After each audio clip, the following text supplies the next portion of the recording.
spread you out here. Excellent ball.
Historic rivals square up.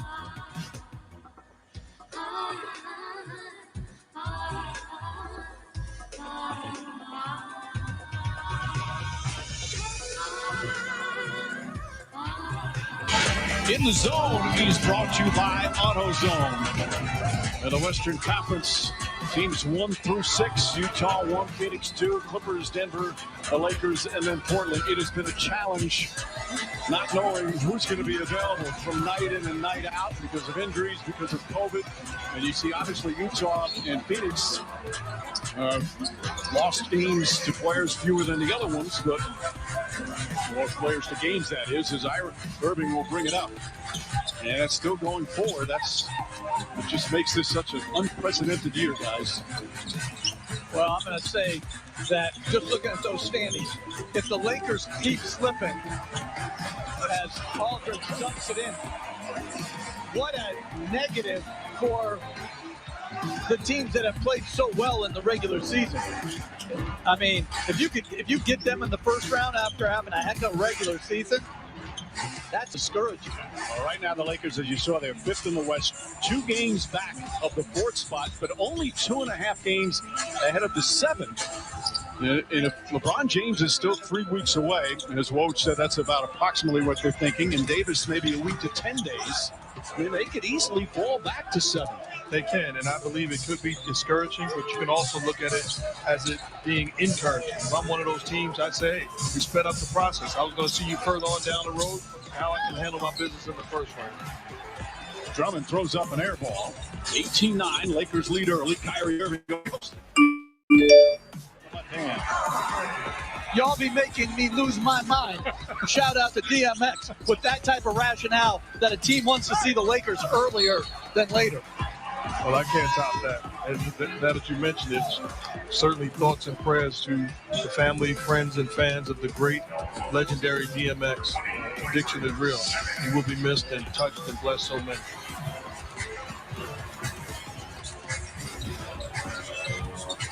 There's some of the Lakers reacting to the news from the other day. Durant comes up short.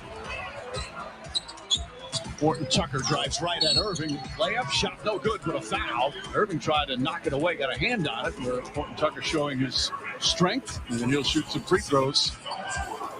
He did not play in the last game on Thursday. He was suspended a game for leaving the bench area from their previous game where they had that dust up with the Raptors in a game in Tampa. That was between Shooter and OG Anunoby of the Raptors. Tucker knocks down the free throw.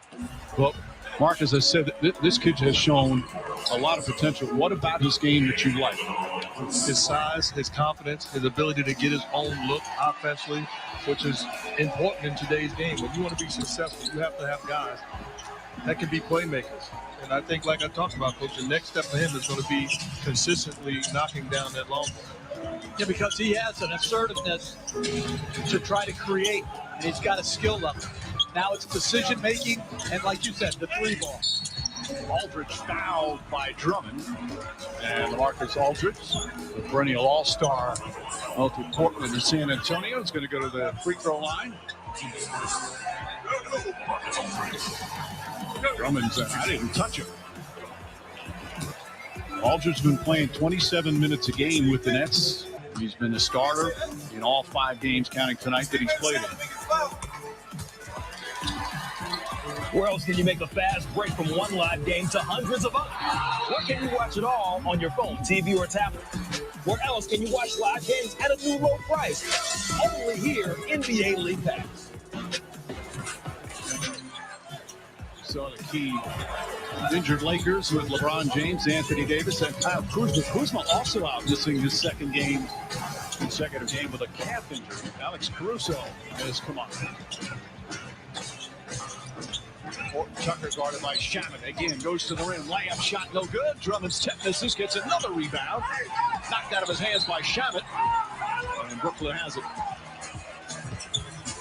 Irving fires a pass to Shaman. Good ball movement. Bruce Brown looking for somebody to throw to. Jeff Green walks into a three. Drummond tips it. Here come the Lakers. Bad pass. Slipped out of the hands, it looked like, on Morris. Boy, a lot of sloppy passing here early. A 7-point lead for LA. I think especially if you're the Lakers, if you're trying to win this game shorthanded on the road, you have to make sure you take care of the basketball.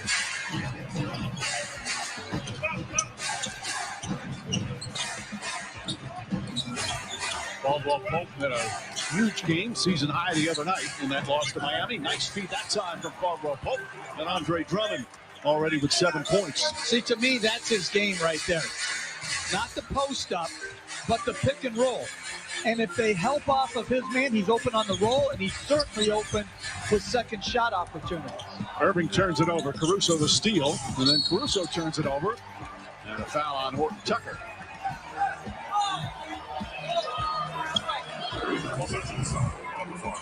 Good job by Drummond just slipping out, and Caldwell Pope just throws it up.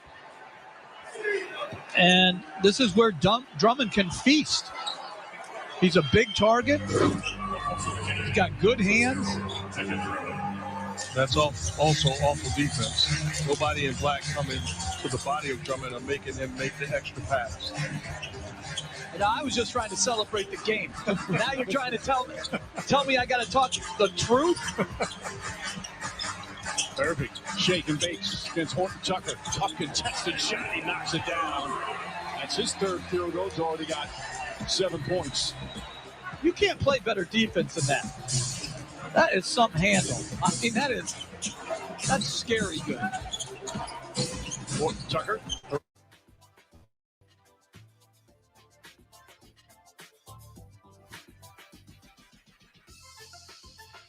Tucker throws it up. Alfonso McKinney has come on for the Lakers. Caldwell Pope. Montrezl Harrell fouled on his first shot attempt. You're right, Coach. This is absolutely ridiculous. Handling the basketball, lull your great defense on your contest. Doesn't matter to him. He is absolutely special. You look at best handles in the league. Steph Curry, Kyrie Irving right there. Anybody else in their league? Off the top of my head, Chris Paul, obviously. But different.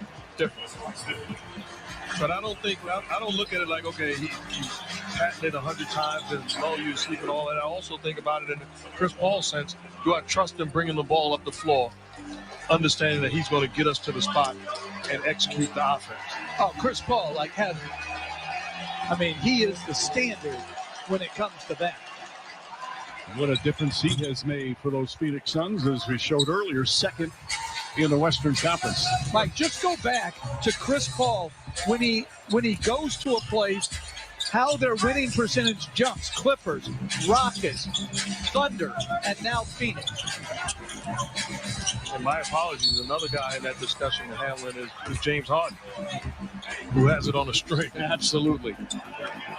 There's the numbers for Paul now in his 16th season. Remember, I said a few years ago, yeah, he's starting to slow down.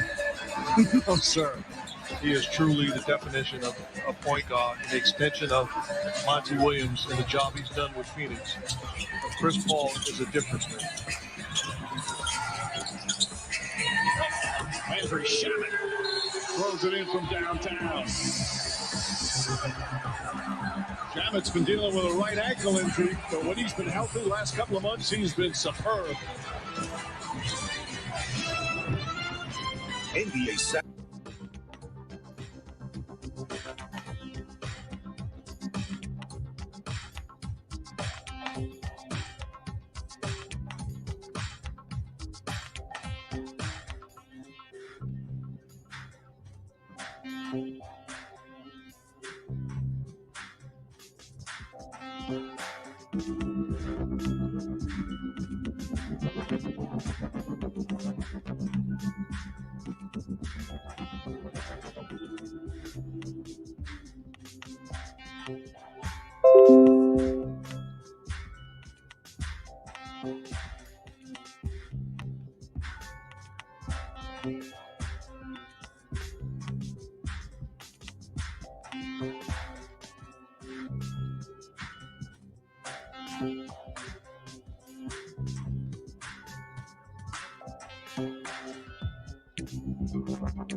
From San Francisco here in Brooklyn.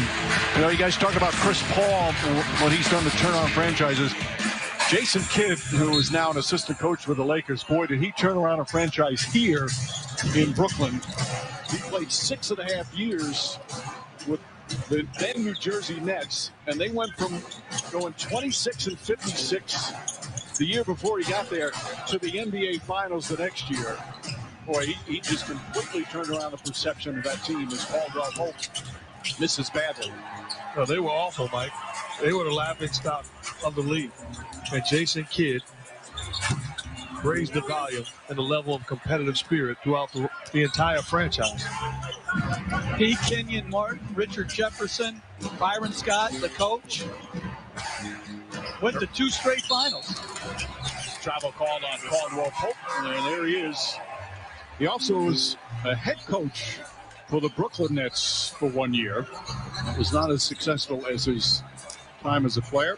He was also a teammate with the head coach of the Brooklyn Nets, Steve Nash. They played together in Phoenix for a year and a half. And he also was a head coach of Milwaukee Bucks and did an outstanding job. And in my opinion, should be a head coach in this league right now. And you talking about that Jason Kidd and Steve Nash duo as point guards for the Phoenix Suns. There was another guy that's going to be that should be in Hall of Fame. It was Kevin Johnson. They had 3 incredible point guards on the roster. Blake Griffin has come on. Nick Claxton has come on. That was a nice steal from Montrezl Harrell. Then McLemore, the newest Laker, playing in his second game with his new team. He's out on the floor as well. Shabbat, nice feet inside. Luavo Cabarro.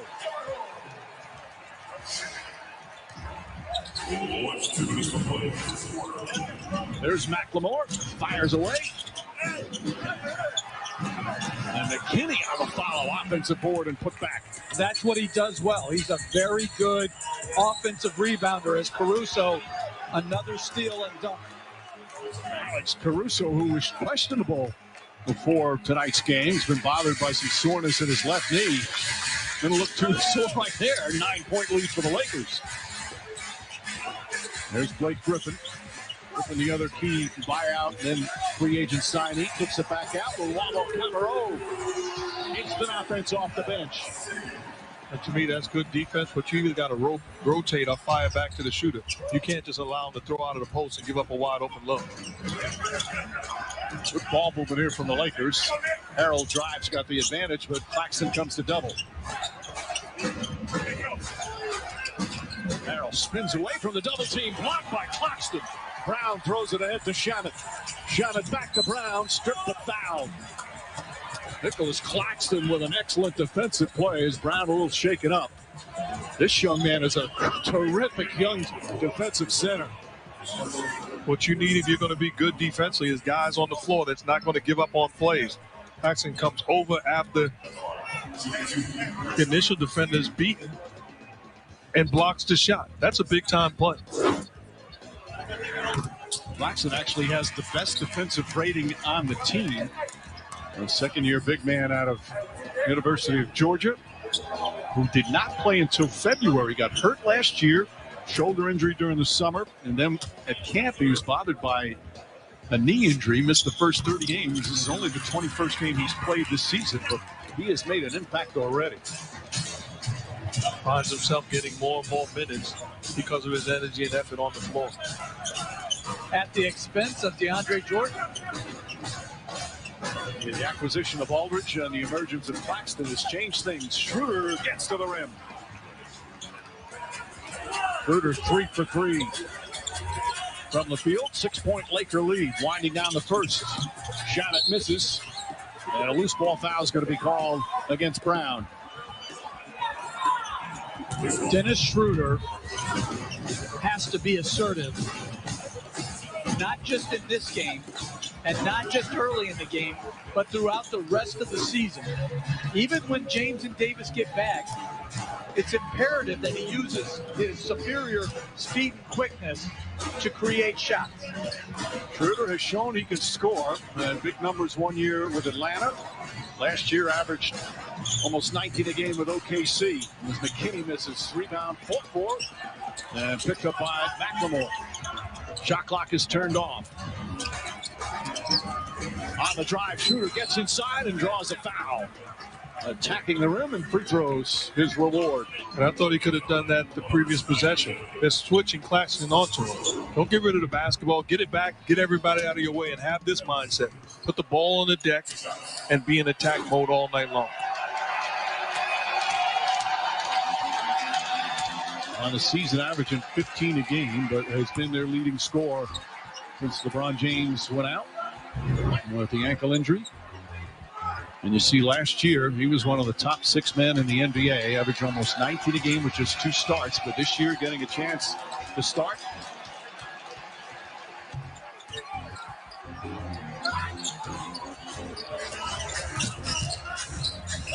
Luavo Cabarro at the buzzer comes up short, and that will end the first. The Lakers, an impressive opening quarter on the road, scored 33 and shoot 54% from the field.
I'm Rachel Nichols here with Coach Frank Vogel. And Frank, what did you serve these guys for a pregame meal? They came out shooting the lights out. Well, you know, the formula for our two recent wins at Sacramento and against Toronto was hitting them early with our offense. You know, extra pass basketball, really confident catch and shoot shooters. And, you know, we knew we could do that against this team. Came out strong in the first quarter. We got to sustain it now. Absolutely. Now you've got LeBron James, Anthony Davis, even Kuz on the sideline there. We see them pulling over the active guys, giving them advice on what they see. How much of an asset is that for you? It's a huge asset. Well, LeBron's, you know, the smartest player ever to play. So, you know, his insight on helping these guys, you know, really energizing our group. And, you know, I just love how scrappy we're playing. We got to sustain it. Great, Frank. We'll take a look the rest of the way. Back to you, Mike. All right, Rachel.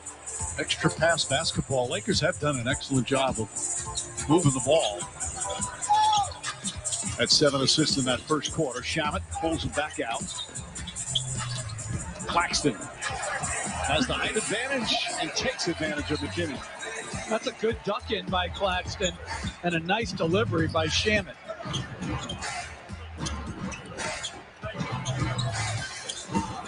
Claxton guarding Harrell one-on-one. Well defended again. Ball knocked out of bounds. Still Laker ball. 8 to shoot as Irving will return. Luavo Cabarro sits down. Again, the post game isn't dead. It's just the non-deep post game that's dead. But if you can catch it below the dotted circle like Claxton did right there, that's good basketball. 5 on the 24. Caruso steps back. 3-pointers good. Alex Caruso 4 for 9 from downtown. The Lakers. And that slipped off his hand. That was like a line drive. Claxton again down low. Caruso took a shot in the chin from Claxton when he turned to shoot. Back-to-back baskets by Claxton, showing you that the first one was not a fluke. Claxton guarding Schroeder out on the perimeter. Schroeder gets past him. Layup is good. Sweet move from Dennis Schroeder. But that's what I talked about.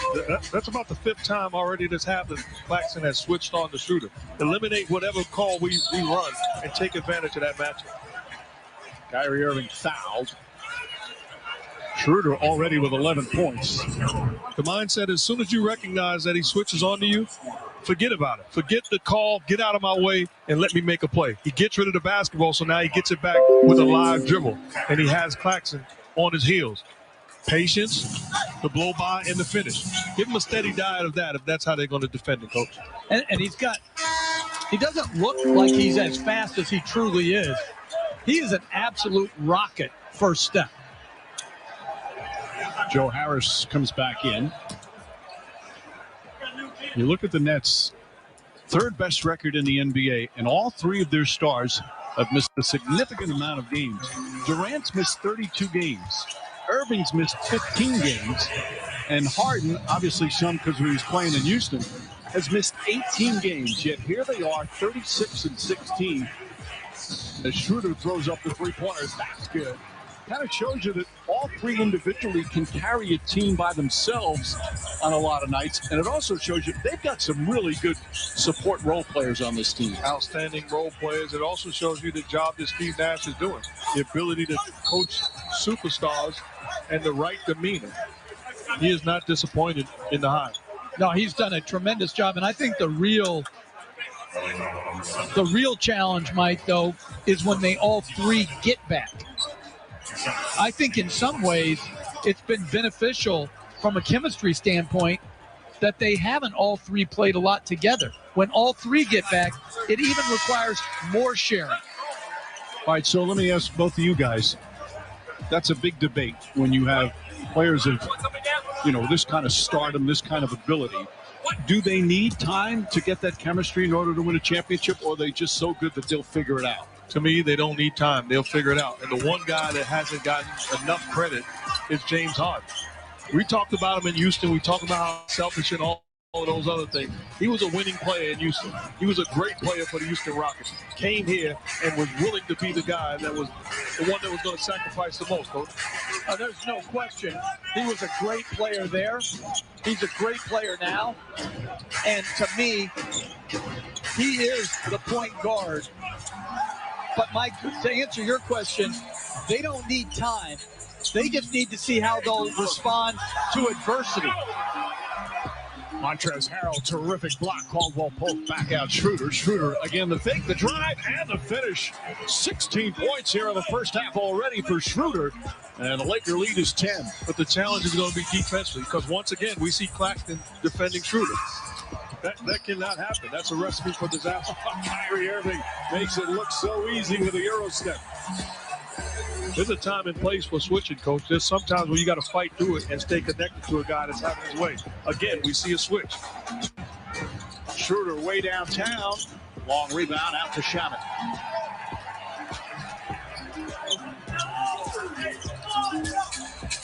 Blake Griffin.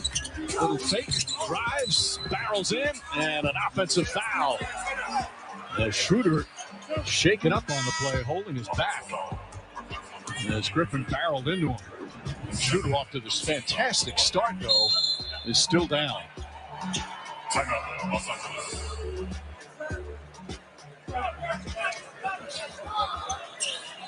Well, Schroeder being attended to. We'll take a look and have a report when we come back. All right, have a great night, guys.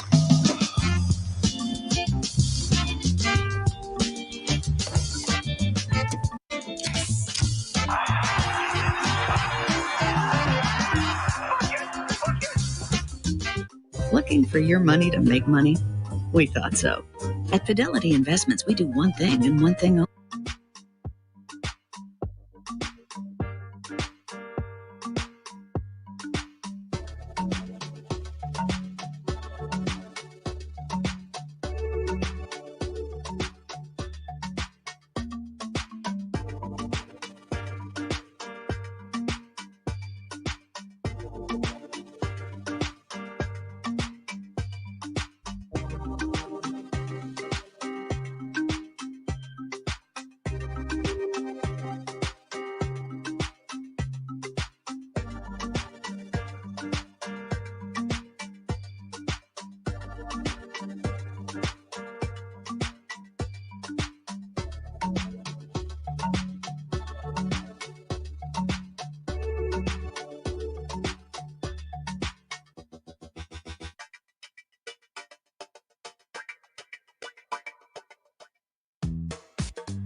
see, and you see Dennis Schroeder hitting the floor there after a collision with Blake Griffin. Sort of breaks his fall with his right arm, but his back took so much impact. Now, he was able to get up with the help of some teammates after lying on the floor for a few minutes, and he's being attended now by the Lakers medical staff. That's head athletic trainer Nina Shea, who's working on him. She's doing some back work. They've given him some padding, and we'll have to see if he can stay out on the floor. Obviously, a great start tonight. The Lakers need him. Mike, you know they can't take one more injury on this team. Well, he's coming out, Rachel, right now, but he's walking very gingerly. Winced just now. Irving trying to put some pressure on him. He's at 6 of 7 from the field. Caldwell Pope back to Schroeder. Caldwell Pope with 3 assists in the early going. Pull-up jumper, in and out. And Claxton the rebound. Claxton 6 points, couple of rebounds, block shot already off the bench. Irving to Claxton. Kevin Durant back in and knocks down the three-pointer. Great ball move by the Nets. Montrezl Harrell against Joe Harris across the lane, flips it up and in. That's another player that Frank Vogel has said with James and Davis out, Harrell has to score. Durant's pass, Claxton couldn't handle it. Turnover, Brooklyn. Upcoming national TV schedule, NBA TV tomorrow, Celtics and Nuggets from Denver, then the Heat and the Blazers from Portland, then TNT Tuesday, Indiana hosting the LA Clippers. Boston continues their western swing out in Portland. Jason Tatum, 50 points plus the other night, along with Zach LaVine of Chicago. A lot of big-time scoring going on this season. Schroeder, nice feed inside. Schroeder to Harrell, and a lead back up to 9 for the Lakers. You see Schroeder still hobbling, running up the floor. The pressure's just not on him offensively. He's the guy defending Kyrie Irving defensively. Irving stops inside. Claxton fouled from behind by Caldwell Pope. You get to switch you like offensively is a license to make a play. Not just for yourself, but the right play. This time gets into the seam, forces the help, and then delivers the basketball. And look at him running up the floor. That's certainly not a guy that's 100% right now. There's a lot of wincing and holding on to that back. As we send it over to Rachel. Yeah, well, Mike, the Lakers just told me that the injury is to the side of his tailbone. That is notable because we know Steph Curry has been struggling with a tailbone injury. Actually knocked him out for a while. So if you hit that square on, it can really hurt. Obviously, Schroeder now walking back to the bench. We don't know if he's going to go in the back for more treatment, but this is something that could stick with him for the rest of the game. Well, those are the type of things, Rachel, that really tighten up once you stop and sit, how much work you do on it. Horton Tucker comes back in the game. Drummond also in there with Marquise Morris, Caruso, and Caldwell Pope. You know, Mike, like Rachel said, that's just not something the rest of the game. Just like Steph Curry, that's the rest of the season. Taking charges, getting hits, getting bumped, getting shoved, getting straight. Every single time it puts more and more pressure on the initial hit. Drummond looks up at the shot clock, drives, and a foul called on Claxton.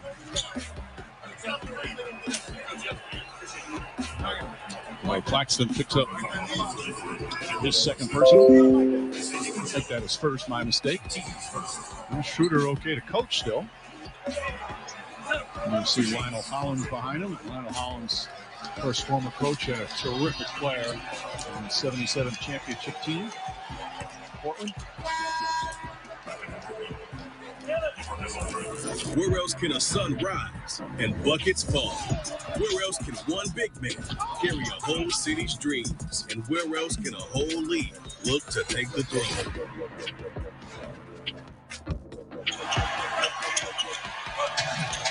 Drummond, who has never been a good free throw shooter, 3 for 4. He's got 9 points, 5 boards. A 10-point Laker lead as we approach the midway point of the second. Caruso hooks it away. Durant. Ball kicked by Drummond. But you see, that's one of Drummond's strengths right there. He's got very quick hands. He stunned it at Durant, tried to get back to the rolling LaMarcus Aldridge off that pin down. Irving gets inside. Oh, beautiful move from Kyrie Irving. Drummond putting it on the floor again. Wild shot. Durant the rebound. Durant leading the break. And Horton Tucker with the foul. Blocking foul, they say, before the shot. That's 2 fouls on Horton Tucker. Look at the finish by Kyrie Irving. I say this, taking the defense to church. Make him throw his hands up, and then you finish. Doesn't even see the rim. The ability to hang in the air and find the answer, the solution to the problem.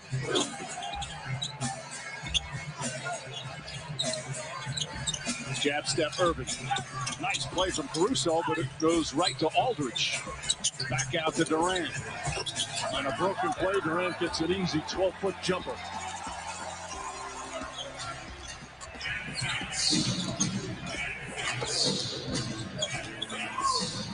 Caruso waiting for Morris, trying to take advantage on the switch. Irving's on him. Irving trying to poke it away. And an offensive foul called on Markieff Morris. Irving took a shot in the face. I watch a lot of basketball throughout this league. And the other night, something caught my eye. Kyrie Irving is an absolute underrated defender. He is an underrated defender. We fall in love with his offense. Here's a guy that played Steph Curry in the NBA Finals. It was a guy that the pressure was on him to defend him, not only with the ball, without the ball, and did a good job every single time. That's against a great player. This guy is an underrated defender, in my opinion. They're going to look and see if that's a flagrant foul. Ruling here is an offensive foul on Morris. Plays under review. See if it meets the criteria for a flagrant foul. All right, let's bring in Steve Javie, our man back of the replay center. And Steve called a lot of flagrant fouls during the course of his illustrious referee career. Steve, good to see you. Those type of plays are always interesting because sometimes it's a natural motion for the shooter in terms of wanting to get where he wants in a shooting motion, and the defender sticks his face in. What'd you see on this one? Yeah, Mike, I had a chance to watch at least one replay here. In my opinion, I don't think it's a natural motion. I think he swings it to try to get some clearance from him. As we see the left elbow, it's not a natural motion in my opinion. I believe it's going to be called a flagrant foul, penalty 1, just for that reason. Yeah, when you look at the replay like that coming across, Irving took a hard shot. Steve, why we have you here, again, you hear a lot of the old-time players talking about how plays that are just normal fouls or even play-ons in today's NBA are called flagrant fouls. You've seen the changes over the years. Are you amazed how far we've come with it? And I really am, but I think it's how far we were maybe the other way, 15, 20 years ago also, of guys going to the basket and ending up in the first row and just calling it a normal foul. So I think there's a common ground to try to come to. Maybe there are times now that it is maybe calling a flagrant foul. After review, the ruling on the floor has been upgraded to a flagrant foul, penalty 1. The unnatural and unnecessary contact by the left elbow of Morris to the face of Irving. 2 shots, and Brooklyn retains possession. So, Mike, to continue, I just think that maybe we were too far one way back in the, say, 90s. We might be just a little too far the other way now in the 2020s. I got one question for you, Steve. In that situation, are you guys coming up with the solution by committee? Are you leaning on each other more so in those type of situations? What did you see? There's no doubt, because everybody has a different angle on the floor. Somebody might have a closed angle, someone has the open angle. You have to get together, talk about it. What did you see? And, of course, now with replay, it really helps out. All right, thank you, Steve Javie. So flagrant foul, 2 shots and possession. Irving now has made 32 consecutive free throws, and the Nets have pulled within 4 and will also retain possession. 15 first-half points for Kyrie Irving. He had a 40-point game, another one earlier this week. He's had 4 of them.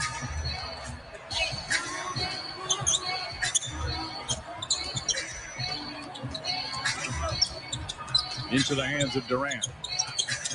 Harris, nice speed. Aldridge wide open for the slam.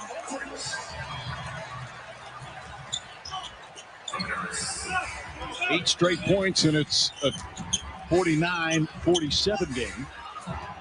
Horton Tucker, though, answers with the three. And that's what you were talking about earlier. If Irving's going to go under the screen, to have both the confidence and skill to step behind and knock in the three. Horton Tucker with the steal. Step back, jump shot off the side of the rim. Horton Tucker, 8 points in just his second start this season. Durant calling for it. Guarded by Horton Tucker. Irving, straight on three, knocks it down. Kyrie Irving, 18 first half points. He is just an offensive machine. Horton Tucker tries to answer. Irving with a rebound, looking to push. Irving, Aldridge, inside layup won't go. Durant right there for the foul.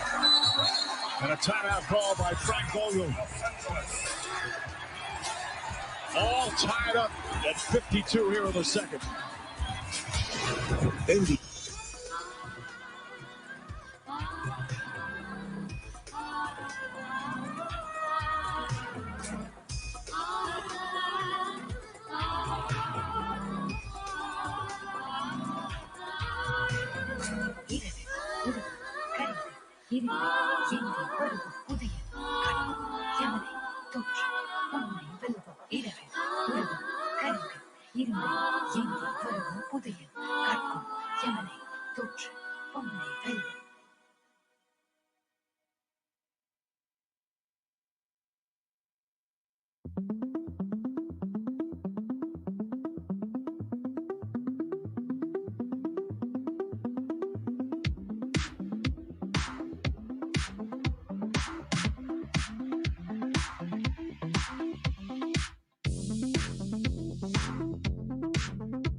Do you have what it takes?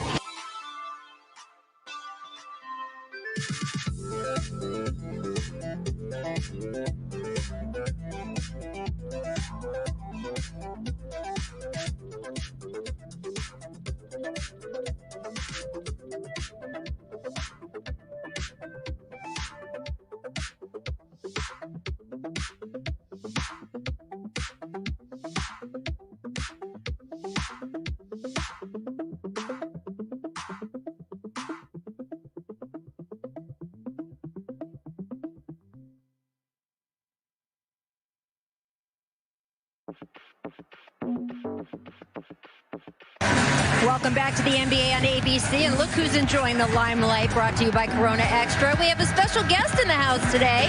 That's Wanda, Kevin Durant's mother, or the real MVP, as so much of America knows her. Kevin told me that when he was playing ball growing up, he used to get embarrassed when his mom was in the building because she would yell so loud. But as he got older, he realized just how lucky he was to have that level of support. Now, Wanda actually stays with Kevin when she's up here visiting. So he's been getting the home-cooked meals this week, some heavy helpings of her specialty, cheesy rice. And Mike, at least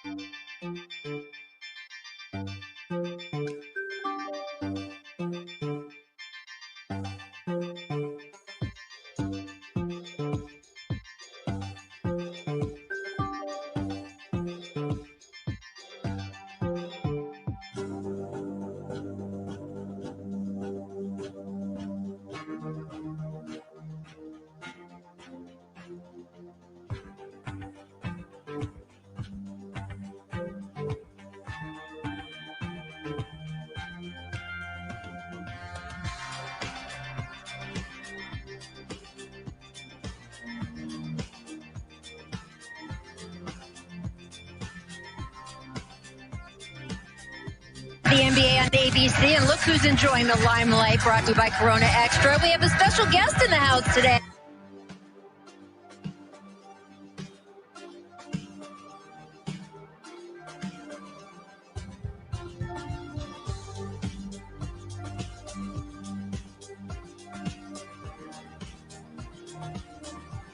To have that level of support. Now, Wanda actually stays with Kevin when she's up here visiting.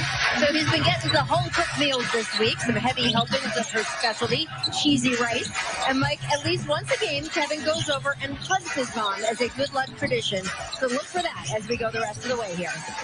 Thank you, Rachel. As Drummond misses, Durant comes the other way.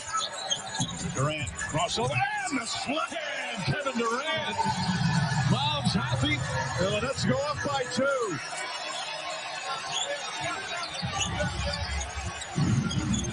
Well, he works his way back from missing all that time with a hamstring. That's got to feel good for Kevin Durant. Schroeder's back in, but Schroeder is hobbling. You love the fact that he's out there trying to play hurt. Right now, he keeps holding his back. By the way, this is the first lead of the game for Brooklyn. Durant throws it in. Aldridge gathers, turns, and scores.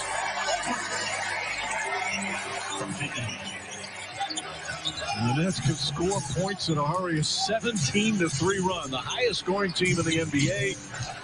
And the best shooting team in the NBA. They're up to 59% from the field. Drummond with the flush.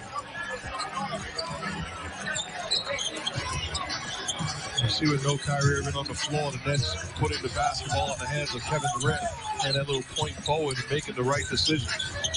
Nets are now 11 for 14 from the field here in the second quarter. Schroeder had that great start before hurting his tailbone. Caldwell Pope deflected by Durant, but still finds its way to Markieff Morris. Baseline pull-up. To me, if you're not going to, obviously Schroeder's hobbled, but I like the idea of getting Morris some touches on the block. High percentage quality offensive play, especially in that post position. Timeout. Talk about high percentage. How about Kevin Durant, the crossover and tells Andre Drummond, mind your business. Mama enjoying her son. Cheesy rice and all.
Remaining here in the first half for Brooklyn.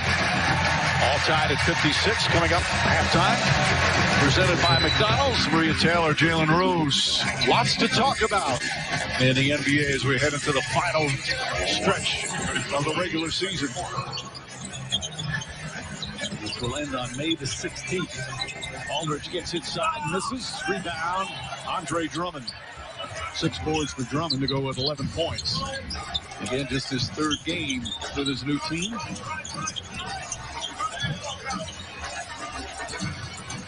Tucker stripped by Aldridge, knocked out of bounds. He thought he was fouled. 9 to shoot.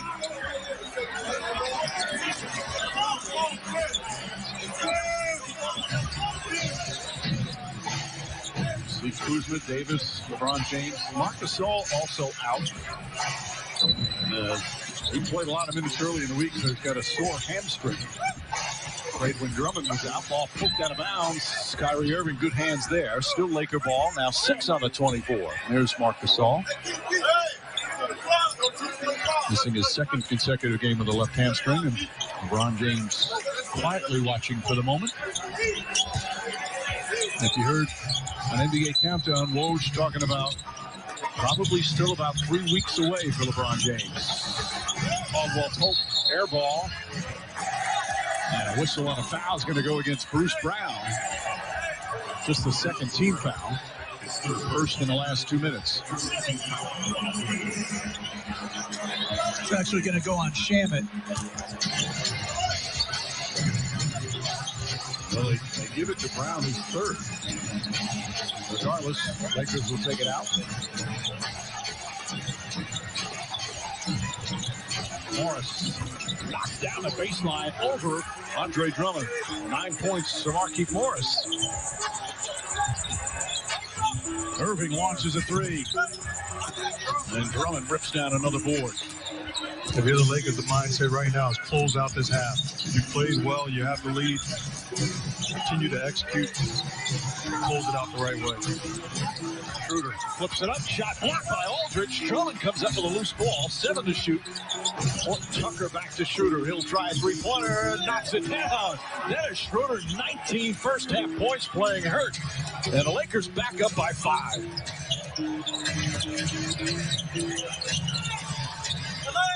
Aldridge. Talking about nice football. Clearly, LaMarcus Aldridge still has plenty left in the tank. 10 points here in the first half for Aldridge. Down and putting some pressure on Caldwell Pope.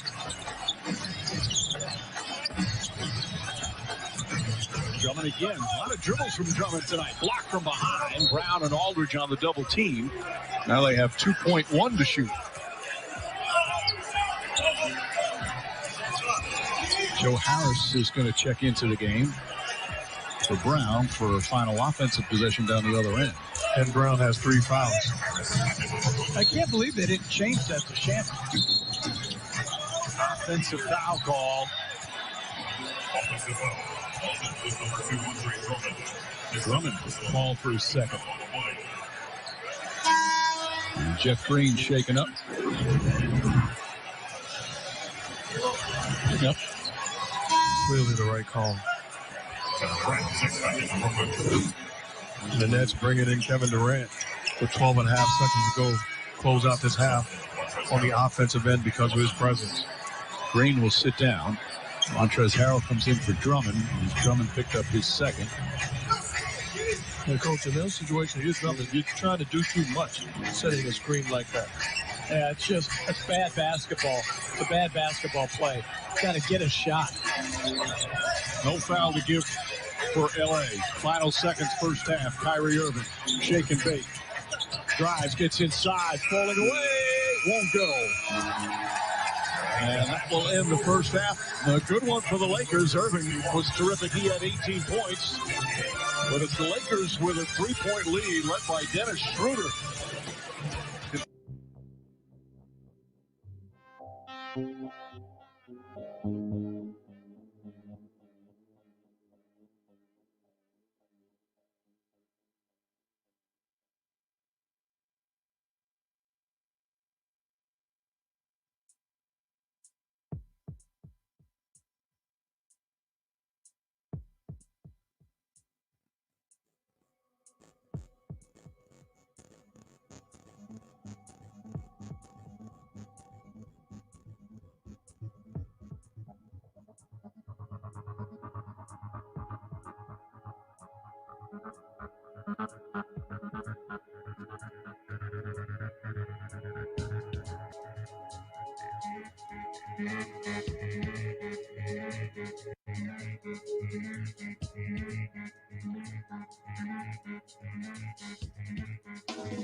Rose here with you in New York City. We will get to the halftime highlights, but Jay Rose, we have to congratulate our team.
To you by Allstate.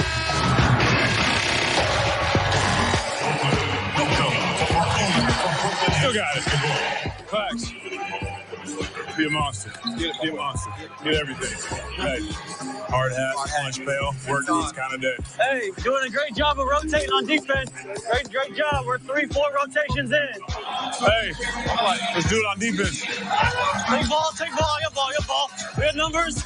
Yes, sir. Finish, big fella. Talk to me on that.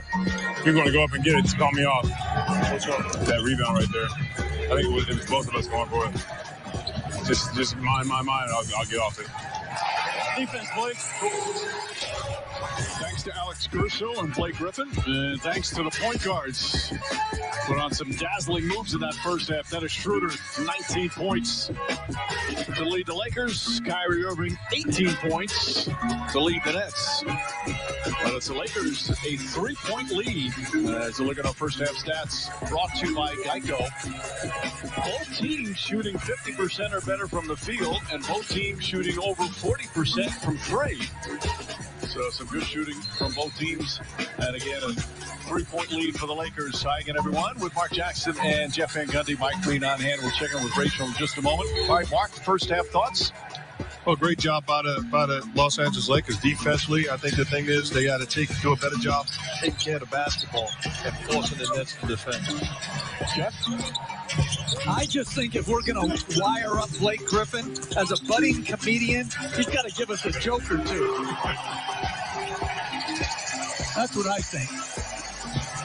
He's a budding comedian? You didn't know that? No, I mean, I know he's a funny guy and he's done some stand-up. Is that something he wants to do? Yes. Wow.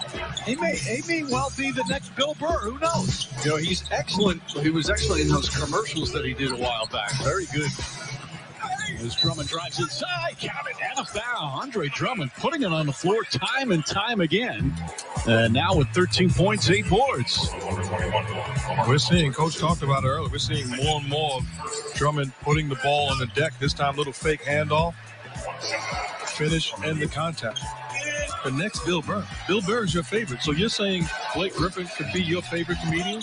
Bill Burr is without question my favorite. I saw him outdoors in Houston, I think, right before Christmas. And it was an awful venue. It wasn't, or not awful, but it wasn't like some exotic venue, but it was outdoors, socially distant, and I laughed from start to finish. Aldridge lays it up and in over Drummond. And it's back to a 2-point game.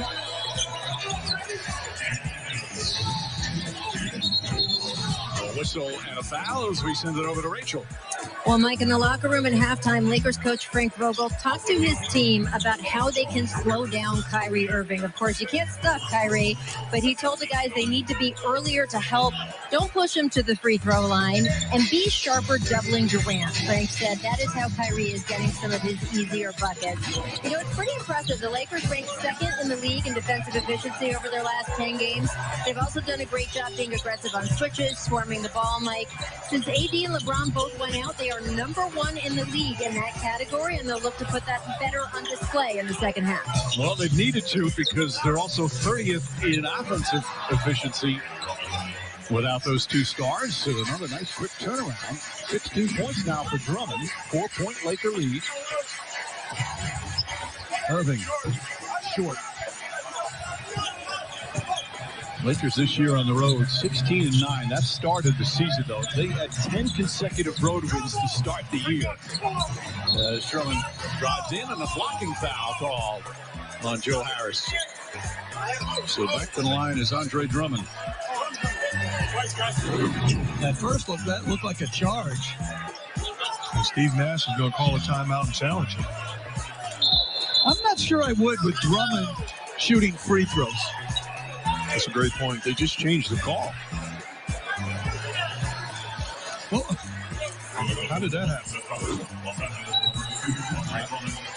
The only thing I can think of is that the one official called it the block because he thought he was in the restricted area, and another official told him no, he was outside. That's my guess. Well, they're guessing too, so everybody's guessing.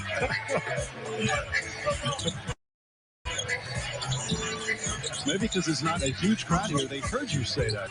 Jeff, as Durant comes up short, there's about just under 1,800 fans here in attendance at the Barclays Center. They're hoping to increase that Have to go by, according to state government regulations in New York, which is 10% capacity. Irving called for the foul, and it's going to be his second. Here's the fans here. Right now, there are 21 teams that have fans. Minnesota's about to join them, and when the Lakers finish their road trip and go home, their first game back, they're going to have fans, along with the Clippers, as Irving and Schroeder going at it. Somebody's been hit with a technical, could be a double technical. Zach Zarba, who's the crew chief, trying to calm Irving down.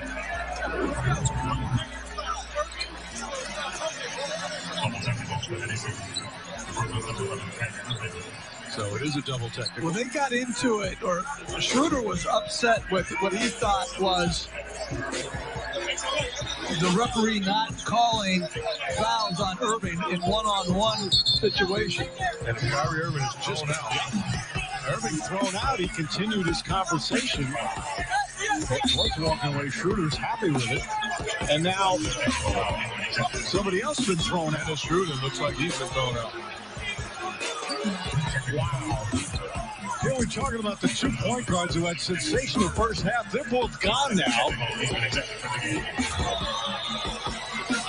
Irving's upset with the officials as well.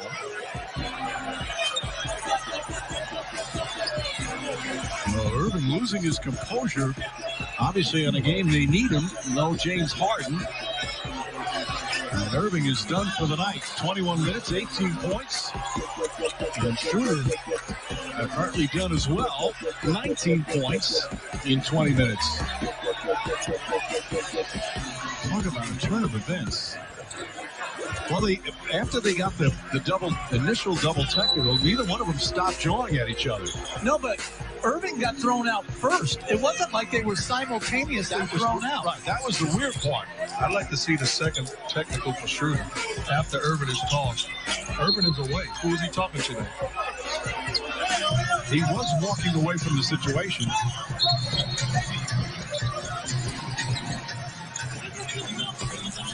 You know, our statistician, Dave Freed, just gave me interesting stat on both of them. It's the first career ejections for either player as Caldwell Pope knocks down the three.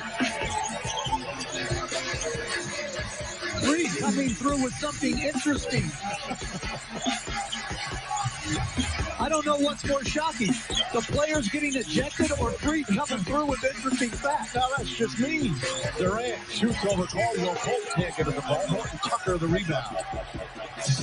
Lakers a 7-point lead, almost 3 minutes gone by, and what is a bizarre start to this third quarter. Horton Tucker, run, shot blocked by Durant. Kevin Durant down the lane, splits the defense, lays it up and in. There's a little bit of everything on that play. Frank Vogel is steamed on the sideline. Felt like Andre Drummond was fouled on his layup attempt. Drummond thought the same thing, Mark. Down.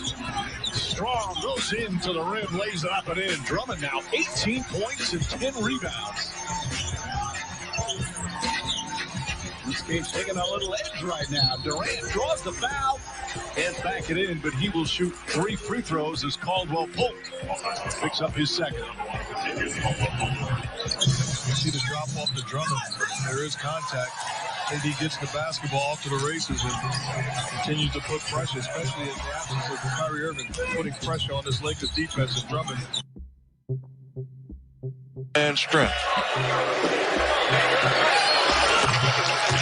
Durant now 16 points. As we said, he had 17 in the first game back. How about in those 23 consecutive games he missed? The Nets were 19-4. One of the great scores of the history of the game is out 23 games and his team still wins 19-23. Because they had the great James Harden and Kyrie Irving. It's amazing. And really, like Joe Harris is the perfect complement, and Jeff Green's played spectacular basketball. So, I mean, but you're right, Mike. That's a terrific accomplishment by Steve Nash's Nets. And it's a scary statistic for all the opponents for Brooklyn when these guys get healthy. 4-point lead. Horton Tucker to Caruso. Drummond, shot blocked by Aldridge. Drummond gets it back and was fouled after the initial block shot. I like what Horton Tucker's doing in the absence of Schroeder. who was initiating a lot of offense, he's being more aggressive. I thought he made some bad reads, close out that second quarter, take some ill-advised shots, but he is playing under control as being more of a facilitator in the absence of shooting. Tripped up as he goes to the basket. They're going to be in the penalty already. Well, next weekend on ABC, NBA Saturday primetime, will be in Boston. Celtics hosting the Golden State Warriors. Coverage begins with NBA Countdown at 8 Eastern. Jason Tatum had that magnificent game. 50-plus the other night for the Celtics. Boston has been, they've been a funny team to watch. Some nights you think they're going to be a factor in the East. Other nights you think, what is wrong with the Celtics? Look at those names. Look at those pictures. It looks like Kevin McHale was Robbie Vincent cut out for one-on-one. It really does look like that. That was a good movie. That was a great movie. With dating out show. Yeah.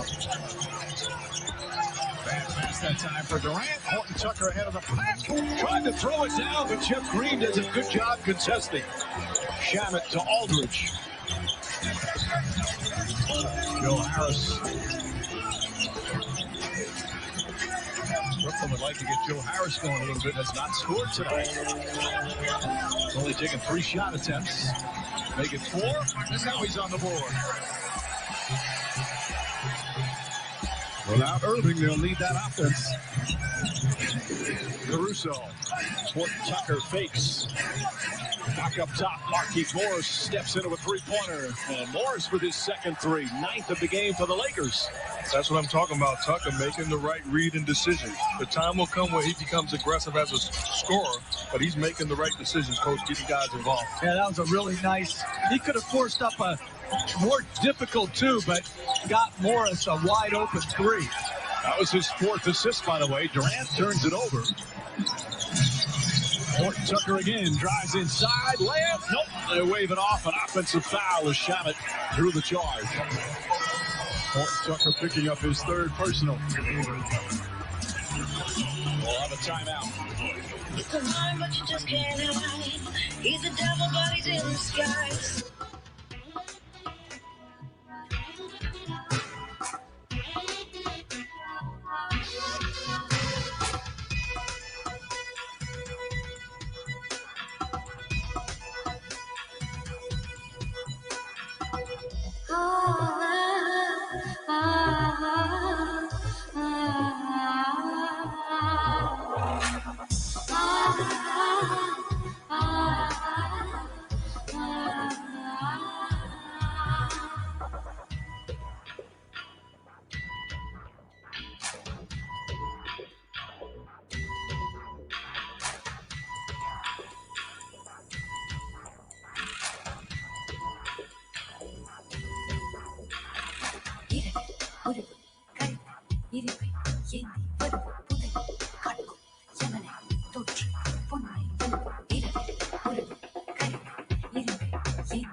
Thank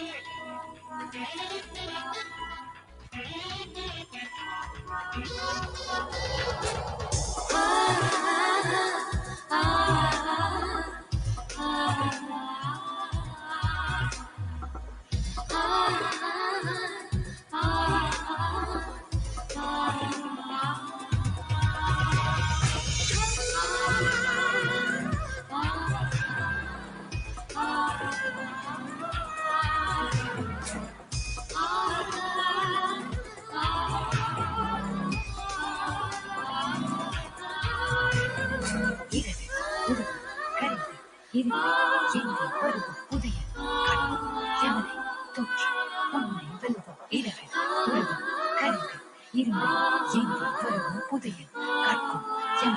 Dolce, only Vero.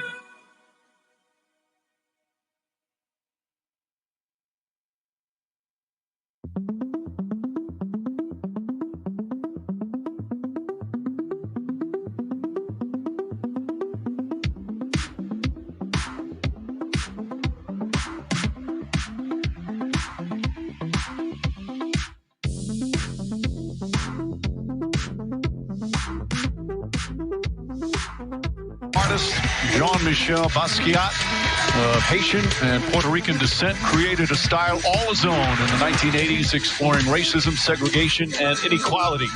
The Net City Edition kit features his style, his color, and signature crown. Taken too soon at the age of 27, Basquiat's legacy lives on. For more Black history, always storytelling like this, visit theundefeated.com. Welcome back to Brooklyn, to the Barclays Center.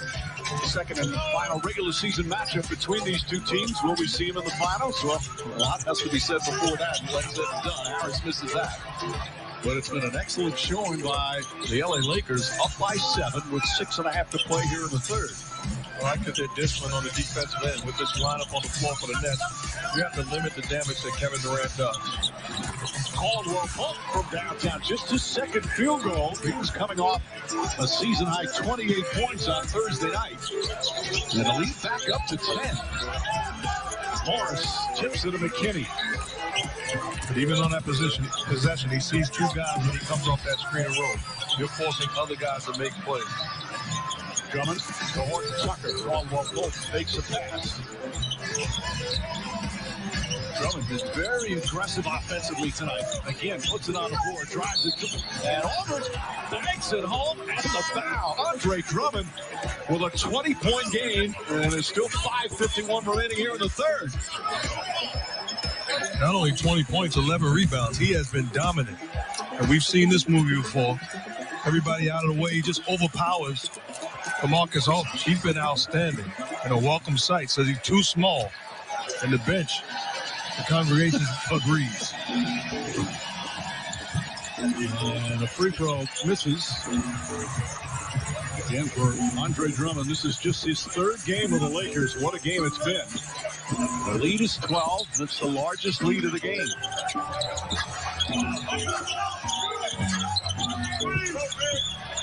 Jeff Green, nice move from Green, laying up and in. With Durant resting, Irving ejected. Who's going to create offense? Right there, Jeff Green goes into the post and creates a quality shot. No Harden still out with a hamstring. Markieff Morris misses the slam, but it caroms all the way out to Horton Tucker. And the shot clock reset. Horton Tucker pulled back. Baseline jumper misses. Rebound deflected. Morris kept it alive. McKinney grabbed it. Caldwell Pope puts it in. Contavious Caldwell Pope another three.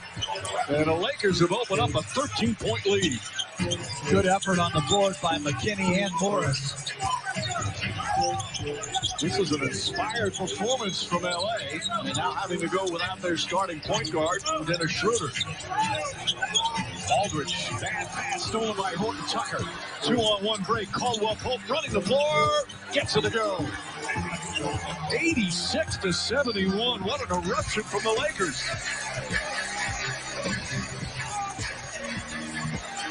Durant, his minutes restriction is under 30. That's what Steve Nash told us. He's played 19 minutes so far. So more than likely he's done for the third quarter. We'll finish it up in the fourth. Shabbat misses. McKinney to rebound. Horton Tucker, beautiful pass, and Morris with the finish. Timeout, Brooklyn. Lakers on the rampage here in the third. It's 88-71. Getting it done.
No insurance.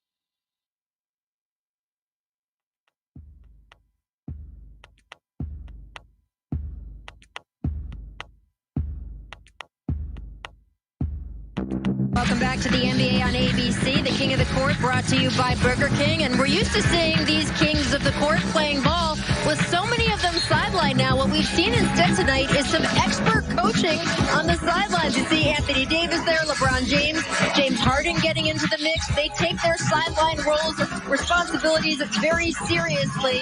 And LeBron, he's so itching to play, Mike. You guys have been talking about how long it'll be until he comes back. He tweeted the other day, well, Instagram post with him and Anthony Davis saying that thunderstorm is coming. So everybody else in the NBA, watch out for that meteorology report from LeBron James.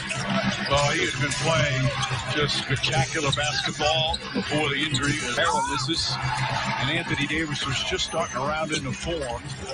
Chioza rides and finishes. Nice move as Chioza, and back-to-back buckets for Brooklyn. Get them back within 13. I like the substitution because this is a dangerous lineup for Brooklyn. They could flat out be getting to outwork you and climb back into this game. Well, Chioza's got tremendous speed in the open floor, so if they want to play with more pace, Steve Nash inserts him. Joe Harris for three. McKinney the rebound. Under 3 to play in the third. Harrell's guarded by some smaller players, but Harris does a good job poking it away. Chioza throws it ahead to Green, and Green is fouled with 2:48 remaining here in the third. Sports fans, gear up at NBAStore.com with officially licensed fan gear.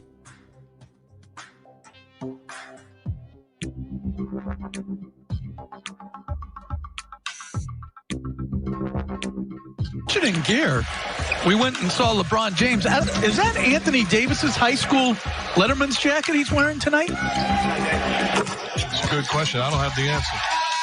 It looks like a Letterman's. Oh no, it's a little fancier than that. Yes. I wish I would have gotten a Letterman's jacket when I was in high school. You didn't get one? No, I mean they didn't have them. Wasn't you the man? No. Think about it. Anthony Davis was a point guard in high school. And he had a terrible high school team. Absolutely. Last year, I think they were 6-26. Who were those dudes that were playing with Anthony Davis that could take him to 6-26?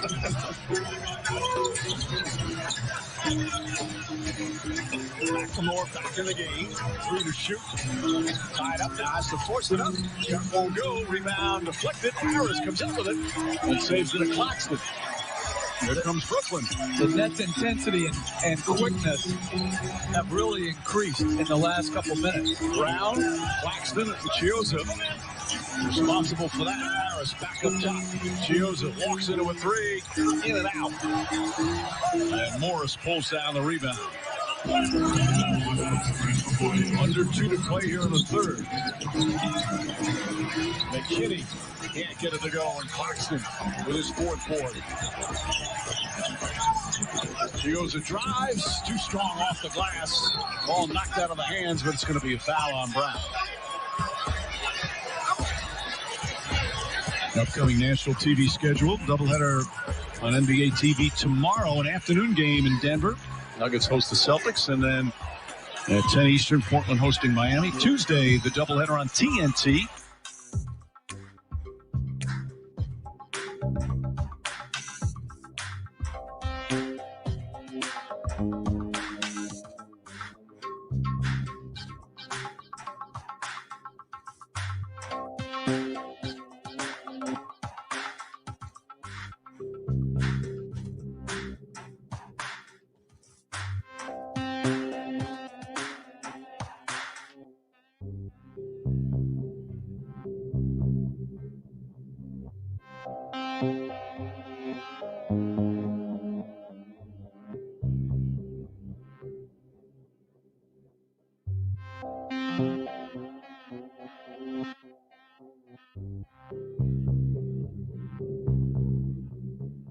Struggling, missed his first 4 shots. Just his second game as a Laker. The lead back up to 15. Shamet for 3.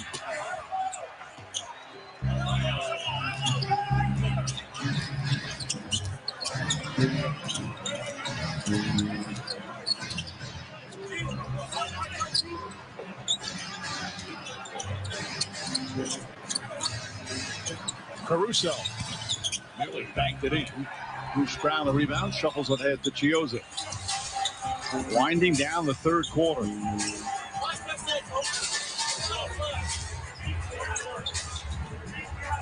About a 4-second difference, shot clock and game clock. And Caruso with the foul. They had a foul to give. So Brooklyn will take it out. Well, against the switch, Caruso skips it all the way across, puts it right into McLemore's shooting pocket, and McLemore knocks it home. Lakers 12 of 24 from 3. Early in the season, they had that terrific start from three-point range, but it has been a struggle ever since they come into the game. 23rd in the NBA in three-point percentage. But lighting it up. Durant short. Morris the rebound. And he shot early. Ahead, but a bad pass over the head of Harrell. Nets have 2.7 to get a shot off. Will somebody try and take it, or will they wait till after the buzzer sounds before they attempt the heave-ho? Harris does not get it off in time, and that would end the third. Well, we had the 2 point guards ejected early in the period. Kyrie Irving, Dennis Schroeder, each with double technicals, but Andre Drummond and the Lakers with a big lead.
AT&T 5G above the rim, Jeff. Well, Andre Drummond with a big night.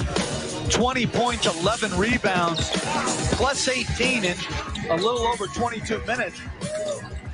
Putting people in the basket and the ball. He's too small. Sports fans, gear up at NBA.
Welcome back to NBA Saturday Primetime on ABC, presented by AT&T 5G. Here with Coach Steve Nash. And Steve, what was your view of the dust-up and ejection between Kyrie Irving and Dennis Schroeder, and what did you tell your team afterwards? I have no idea. I don't know what they were talking about, but we got to play. And, we just didn't come out of the gates tonight with the right energy. I don't think that we competed as hard as the Lakers did to start the game. I think we set the tone, and now we're trying to fight our way back in. We just saw Kevin on the bench for quite a bit as the Lakers were going on that run. GM Sean Marks told me it was your idea in the last game, something you picked up from soccer teams in Europe, to not start him because he was on a minute restriction, and you could have him toward the end of the last game. Do you still feel good about your decision to start him tonight, given he did have to just sit for a chunk of time? Yeah, either way, we would have missed him for a chunk of the game. So we still got minutes for him to play in the fourth quarter. So hopefully we can get ourselves out of this. But I don't think Kevin's minutes are really what dictated the game tonight. I just don't think we had the application necessary to win this game. Thank you, Steve. Back to you, Mike. A very candid Steve Nash. Thank you, Rachel. The lead now, the largest of the night. 18-point advantage for the Lakers. And again, the Nets going to have to go and do it without Kyrie Irving. Ejected early in the third. Shot blocked by Harrell. Saved by Caruso. I think that was an irate Steve Nash. He just hides it better. I would agree. Harrell back out. McLemore. McLemore's hit a couple of threes now. Fires away again and hits again. McLemore with his third three-pointer. It's a 21-point lead for the Lakers. That's what they got him. His three-point shooting. He's been a solid three-point shooter most of his career. Blake Griffin drives and is fouled.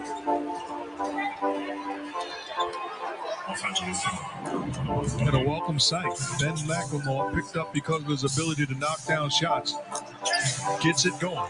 Shooting with confidence. Gets rid of the basketball. Gets it back. Bench loving it. But they needed shooting. They went and got a guy. They identified a guy on the market. And that's one thing that he can absolutely do. McLemore's 28. This is his 8th year in the league. The Rockets released him. The Lakers are his 4th NBA team. He was a lottery pick, 7th.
Overall pick after a great 1 year at Kansas. Sacramento drafted him, and he had a couple of good years then, but then he...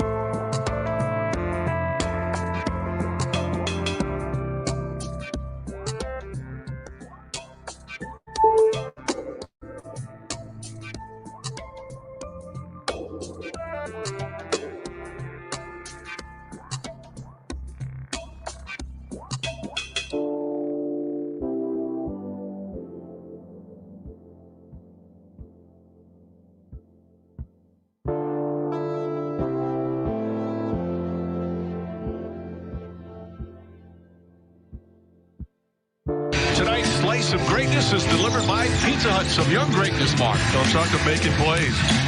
Not just as a scorer, but settled down and became a playmaker, putting his teammates in position to score. And then does exactly what he does best. Attack, made plays, he got it going offensively. 14 points, 8 assists. Throw out the ball game. He's been a difference maker. He's 20 years old. The Chicago native was the second-round pick of Orlando. They traded him right to the Lakers. Played his college ball just 1 year at Iowa State. Last year didn't play a heck of a lot. Played the G League. Played well in the G League. Mark, remember we did that preseason game where he exploded at 33 points and 10 rebounds. He just was attacking everywhere. He brings that attacking style all the time. You could see the way he was playing in the preseason. And Frank Vogel's going to have to find a way to get him minutes. Showed a lot of confidence in him, and he did not disappoint. And think about it, in the playoffs, when nobody even knew about him, threw him into the ball game, surprisingly, and he got it done. That was Game 5 of the Western Conference Finals. He scored 9 points in 10 minutes. Fearless is how Frank Vogel describes him as Chioza goes to the line. Well, Coach, you can attest to this. Those are the type of guys that you see do it every day in practice. You know, scrimmages, you're playing against a starter. You say something about this guy just gives him a chance, and you want to throw him into the ball game, and you stumble onto something. When you need a spark, you go to those that you trust, not from what you've seen in games yet, but what you saw on the practice floor. And I was thinking about that as you were just saying that. The first guy in the NBA that I remember doing that with was Hubert Davis in Game 2 of the playoffs against Charlotte. Way back, I think it was in '93 with Coach Riley. And congratulations to Coach Hubert Davis now of the University of North Carolina. Absolutely. Congratulations. Great hire. Great man. Absolutely. Let's send it over to Rachel. Well, Mike, just following up on your discussion of Talen Horton-Tucker, you know, he was reportedly the sticking point when the Lakers were exploring a trade for Kyle Lowry at the trade deadline. Raptors wanted that young talent, and that was the line that the Lakers would not cross. I don't know what the guys think, whether that was a smart move on LA's part. Gents? Who was it, the discussion? Kyle Lowry. The sticking point. I'm sorry. Was Talen. I think time will tell. You get a guy that's has a chance to be a future Hall of Famer, a guy that's a great competitor, a guy that still has plenty in the tank, and Kyle Lowry, and you risk it holding on to young talent. And this guy can absolutely play. The key is how much better is he going to get down the road, making sure that you made the right decision. It's not about today, Coach. But I think for the Lakers, it actually is. I think it's whatever gives them the best chance to win a championship in the next year or two. Well, that answer is Kyle Lowry. And I'm not disrespecting how good this young player is. The future's awfully bright. He's going to be a stud. But Kyle Lowry today gives you a better chance to win a championship. I mean, you have two great players, but you don't know what else would it cost. I mean, it's so easy to play armchair GM in any sport. But Rachel asked us to be. That's true. 2.5 minutes remaining here in the fourth. By the way, Macklemore now at 17. Another timeout. No more voluntary timeouts.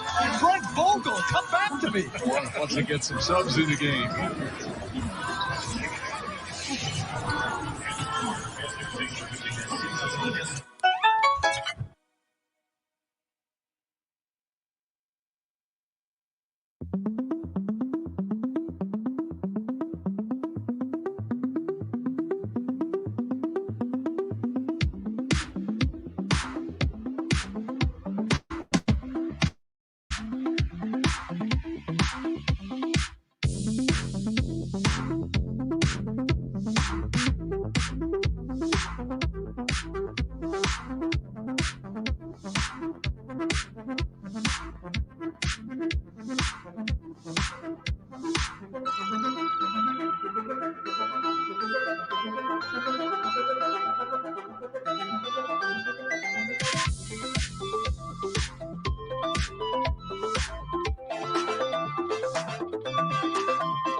What has been just a terrific Laker performance.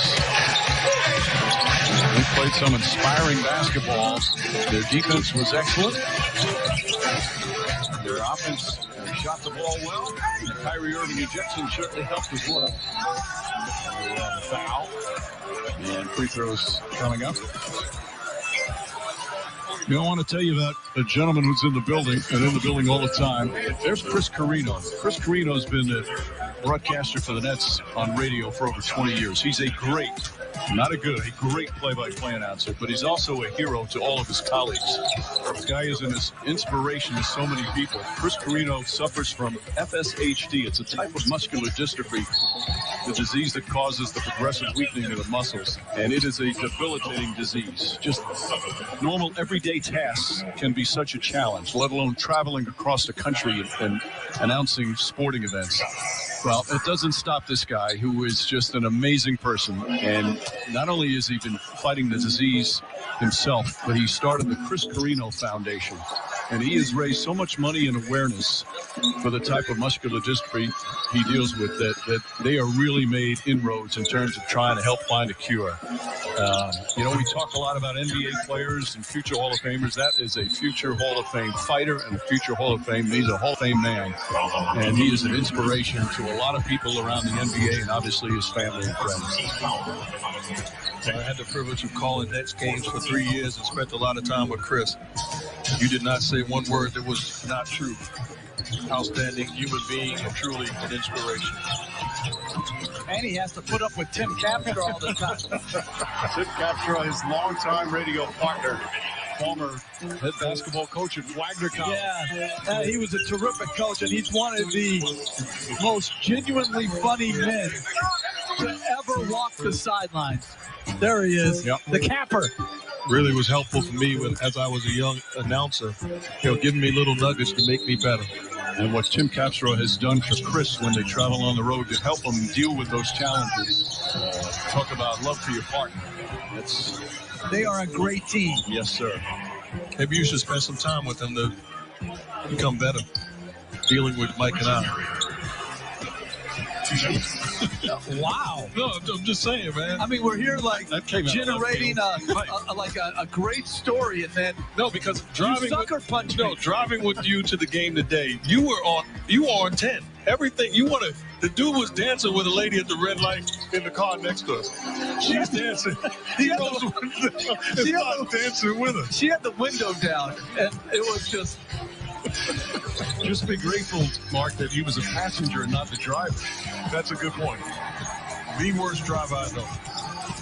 Luau Cameron gets in, thanks at home, as we're under the 2-minute mark. A spirited performance from the LA Lakers. And again, the ejection of Kyrie Irving, and also Dennis Schroeder got ejected, but it really did seem to spur on the Lakers. Horton Tucker falls down. Horton Tucker, by the way, has 11 assists, a career high, to go along with his 14 points. Costas Antetokounmpo making his move. McKinney down to 3. How about the three-point shooting for the Lakers? 19 of 34, 56%. About 126 points out of Los Angeles Lakers in this ball game. A disastrous second half for Brooklyn. And Mike, you mentioned it. They came in without James and Davis as the 30th ranked offense since those injuries took place. And this is going to sting for a net team that, Mike, you also mentioned that had improved defensively. Tonight, obviously, a step backwards. Chioza can't get it to fall. Rebound and taken by McKinney. Well, after this game, they still have 2 more on this road trip. Again, a 7-game road trip. They'll play the Knicks on Monday and then finish up with Cleveland. And then when they get home, they'll have the fans. As we got the okay from the state to have fans. Both the Lakers and the Clippers will allow fans to come in. Limited number, obviously, but at least they'll be there in LA. By the way, Monday, ESPN has an NBA doubleheader. Sixers and the Mavericks. That's at 7:30. Followed by the Nuggets and the Warriors. And that'll do it. Excellent performance from the Lakers as they now go to 3-2 on this road trip and are now 5-6 since LeBron James went out with the ankle injury. 7 players score in double figures. Andre Drummond 20 and 11. Taylor Tucker 14 and 11. As they get the victory on the road, Kevin Durant looked good, but Brooklyn did not. Final score 126-101 from Mark Jackson, Jeff Van Gundy, Rachel Nichols, producer Jim Corrigan, director Jimmy Moore, and our wonderful ABC crew. Mike Braid saying thanks for watching ABC, home of the NBA Finals.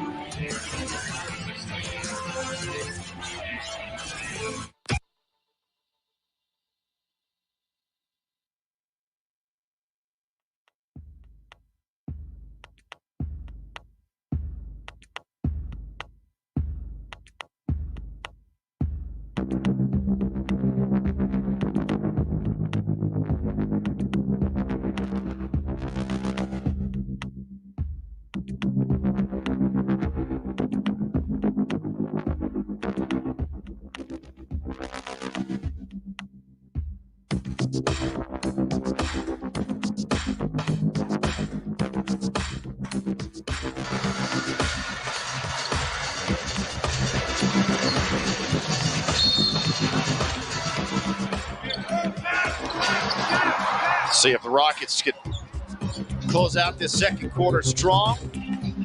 Some good vibes in the locker room at halftime. Try to make this a game in the second half. Warriors in the zone out of the timeout. Yeah, that's an offensive foul. Kelly Olynyk right there, out there in the middle of everything for the whole world to see. Ends up knocking down Lee. Now, Lee may have kind of sold the contact, but he extended his arms. Did Olynyk. Reminder to stay tuned for Rockets halftime, presented by Lexus. So Steve Kerr embracing some zone defense with his Warriors. Now, a lot of coaches are doing that now in the NBA, throwing a zone out there just to break up rhythm.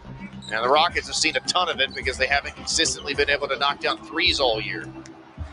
As Draymond Green, he's upset with himself, throws it away and then throws a temper tantrum. I think he said, my fault. Himself for making a bad pass. That's their 9th turnover.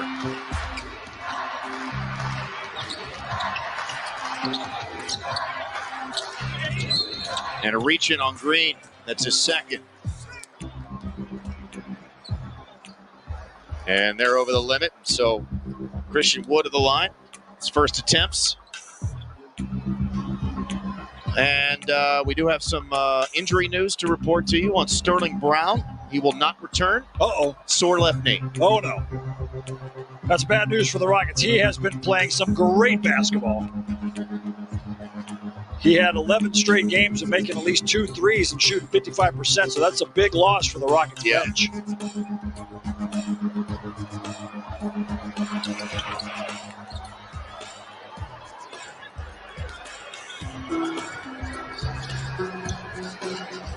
So inside of a minute, Olynyk picks up Curry on the switch.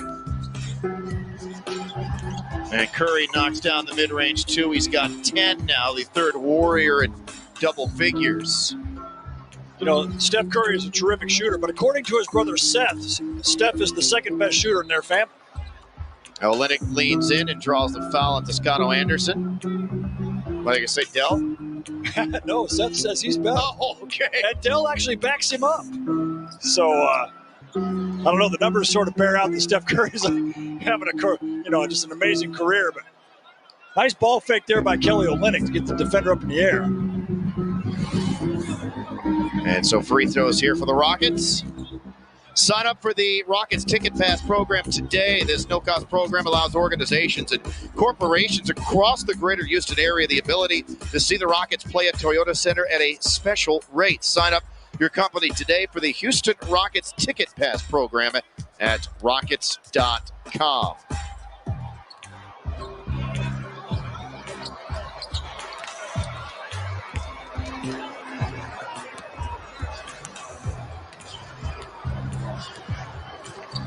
Golden State up 15. Their biggest lead has been 17. Curry doubled. Toscano Anderson, the driving kick. Here's Lee. He walked, put on the brakes, but his foot slid.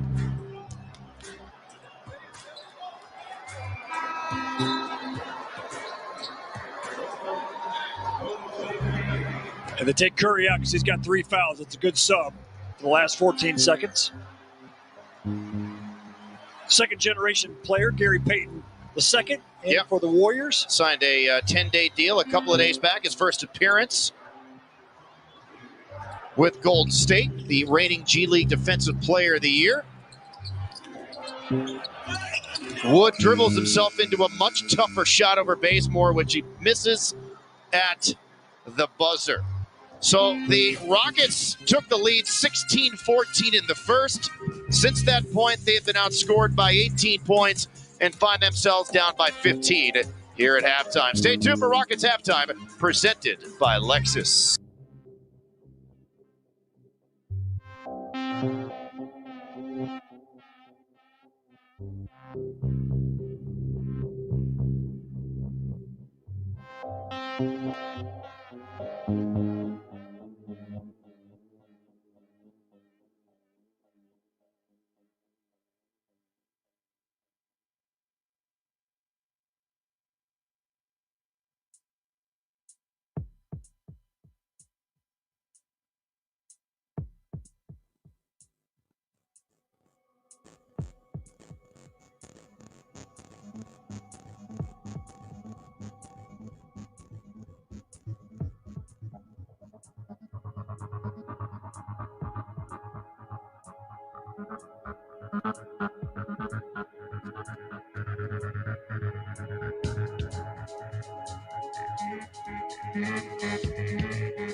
the Rockets. Well, another way the Rockets can build off some momentum is maybe KJ Martin on the defensive end. He had this big block on James Wiseman in the first half.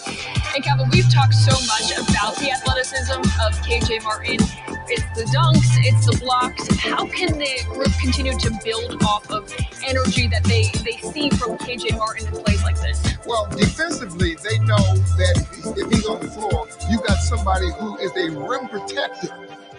Nobody even think of a 7-footer being a rim protector. Yeah. Now he's 6'5" guard. He's so impressive. He seems to do it in every single game. Kevin, we talked at the beginning of this game about the Rockets having to set the tone defensively.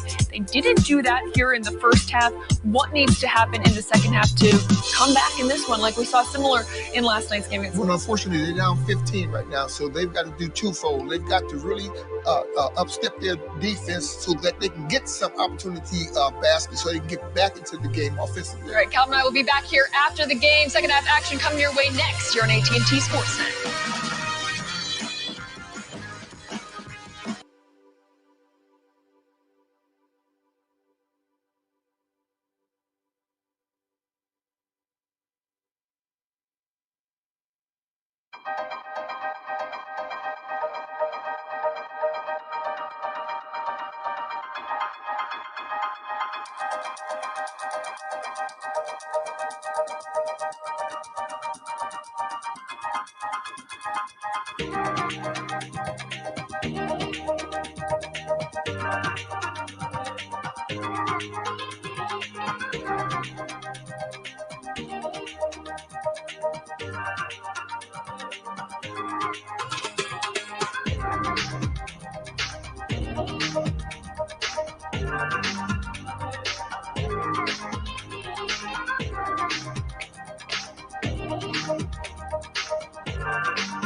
Golden State. As we take a look at the first half stats presented by Frost Bank. Big time shooting discrepancies overall in favor of the Warriors. The Rockets went just 1 of 8 from 3 in the second quarter. Look at the fast break points, 22-8 in favor of Golden State. Welcome back to our studios here in Houston. I am Craig.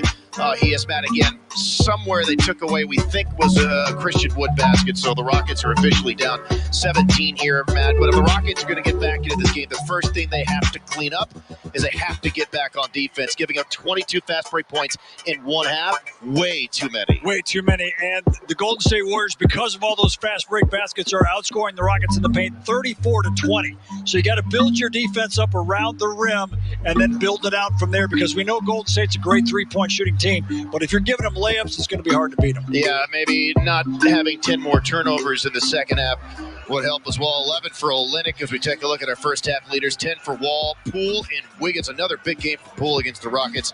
And Wiggins, what a half he had. What a second quarter he had, scoring 13 of those 19 points in the second period.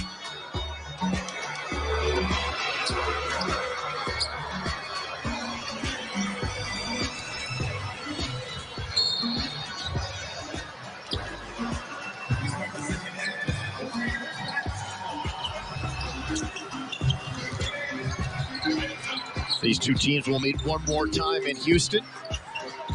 It'll be on May the 1st. Curry, Toscano Anderson getting the second half start again. And oh, by the way, James Wiseman, who hurt himself going for the dunk. KJ Martin with that block. A right knee injury. He's being evaluated, but he will not return. So all the best to the rookie. Yeah, so that's why Toscano Anderson's getting the start here in the second half. And another Rockets turnover. And 2 more points on the break.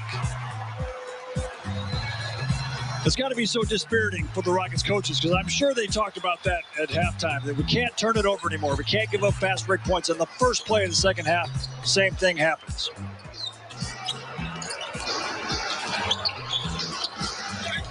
Well read by Draymond Green, but it went off his backside. It will be Houston ball.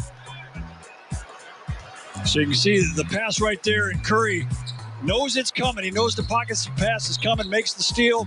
Another pass-ahead pass for Curry. Give the Golden State Warriors a lot of credit. Their defense is really hard to solve. Teardrop beats the shot clock. Kevin Porter Jr. And that was with his offhand. A la Mike Conley.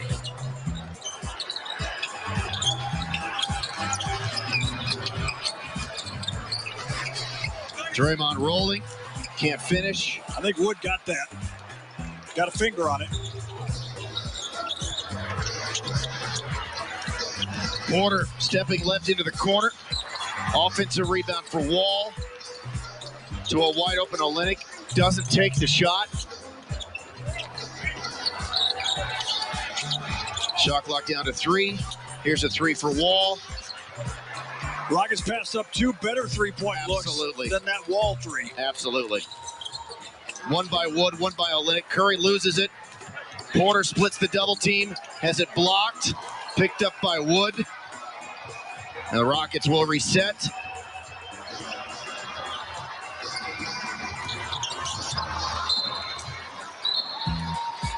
Back to Golden State. You see the look on John Wall's face. He had the right pass. Coach Silas trying to keep his crew to stay positive, but the pass just had way too much speed on it.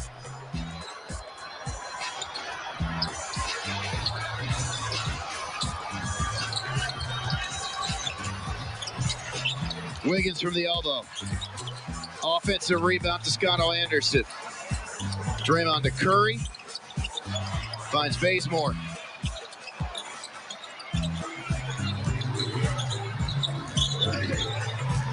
Wall looking to go coast to coast, and does.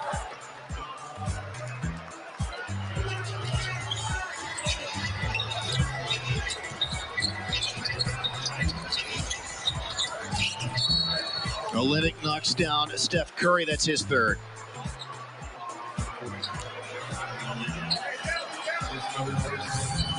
Take a look at John Wall. It's a nice screen there by Tate. Wall actually goes away from the screen, but there was enough contact there for Wall to get by.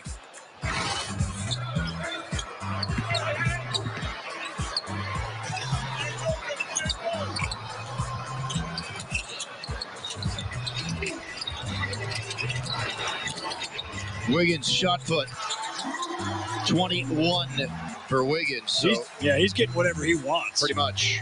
You know, back in the old days, Craig, we'd knock him on his tailbone a little bit and try to wake him up. Send Calvin Murphy out there to do that dirty work.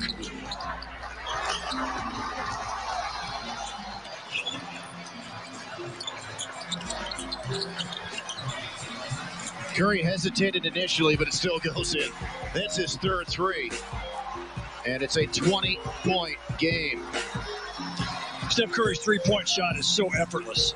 He has all the power that he generates with his legs. Just the rhythm is perfect on those shots. Christian Wood swarmed. Olynyk cleans it up.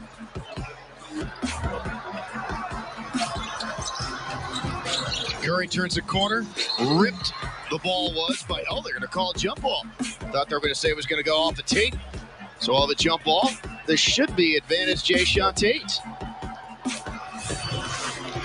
Well, Jae'Sean Tate is a rookie, but he doesn't play like one. He is a terrific defender. He can guard guards. He can guard big men. Right there, he gets a lot of arm on that. Yes, he did. He got the right forearm of Curry.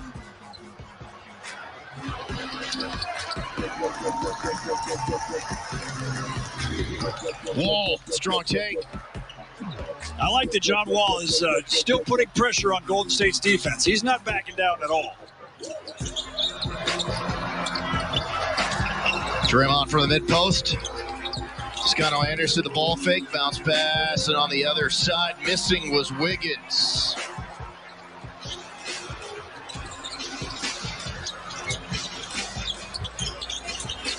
From the foul line. Short rebound battle won by Tate, back up with it, and he put it through. The Rockets were just down 20. That's 6 in a row.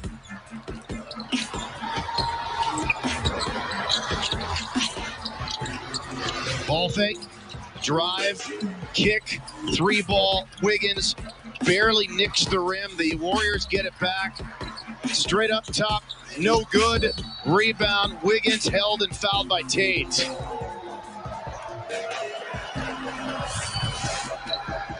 Well, here's the jump ball. Goes right to John Wall, and he just puts his head down and goes right at Wiggins. Uses his body to create a little space. 14 so far in the game for John.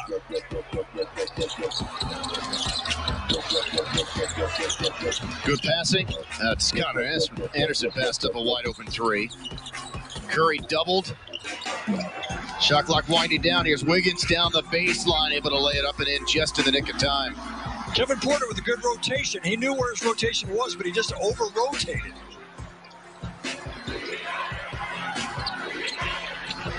Wood with the turnaround.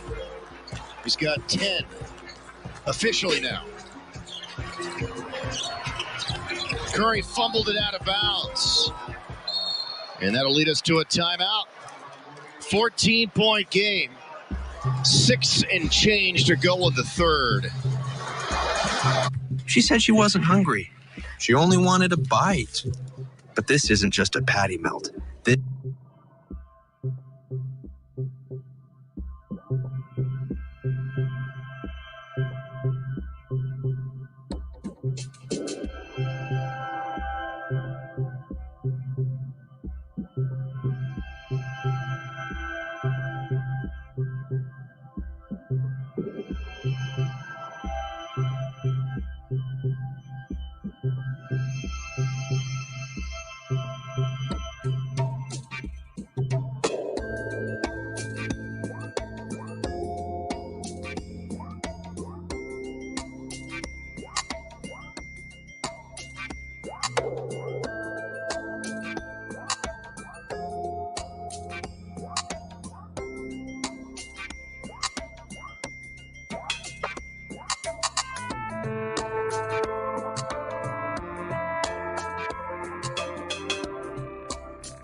KPJ preserving some time.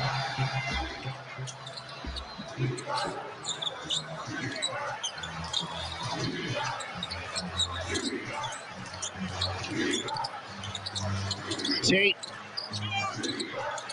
Rockets have only hit 1 3 since the first quarter. Make it 2 threes since the first quarter. That's his third. John Wall makes this an 11-point game. And if you look at the Rockets lineup, they got 2 point guards out there, 2 centers, and then Jayshawn Tate. Very unique lineup for the Rockets. Curry with time and space, bottom. His fourth. That's a defensive mistake. You cannot let him get open. Really probably should not help off of Steph Curry.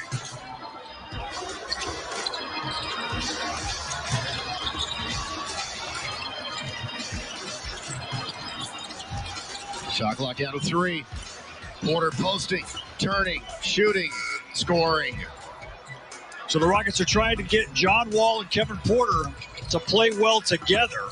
Which they did very much so against the Mavericks.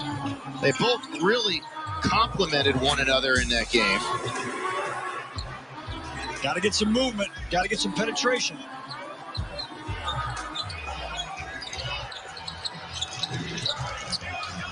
Porter back to Olynyk. Right back to him. Fadeaway 2. Rockets turn back Wiggins. Curry slips by Wall. Goes glass plus the foul.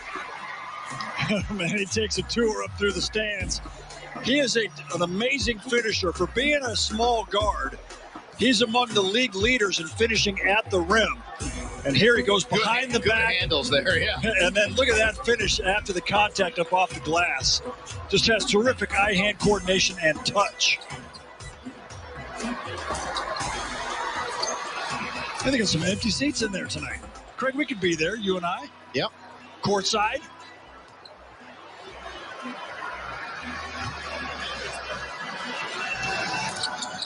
So that's now 19 for Curry after the slow start. And they have pushed their advantage back to 15 points with 4.5 to go in a quarter. Tate held and fouled. Now that was a good play right there. They used both Wood and Olynyk as screeners, and Tate did not come off the screen. He rejected the screen and went straight to the basket. So the Rockets are still trying to solve that switching defense for the Golden State Warriors, and slipping screens is one way to do it. First foul of the Warriors in this quarter. They gave it to little hot flip, miss, tip try Olynyk, no. Wiggins, he misses the layup. It's cooled off a bit since the first half. Yeah, absolutely. It was 9 of 11. It's now 11 of 17.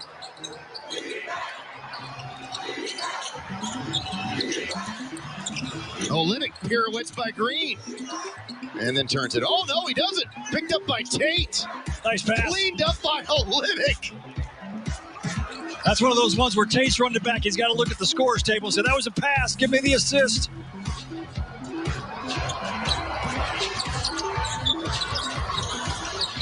So Olynyk now with 15.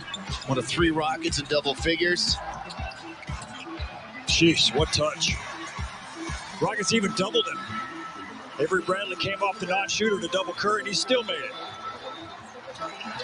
If you're just joining us, Sterling Brown unable to return with some knee soreness. James Wiseman, a knee injury as well, will not return. Christian Wood. The Warriors trying to guard the Rockets' 2 big men lineup with sort of a small lineup here since Wiseman's not playing. And Poole had a step on Olynyk, and then Olynyk fouled him from behind.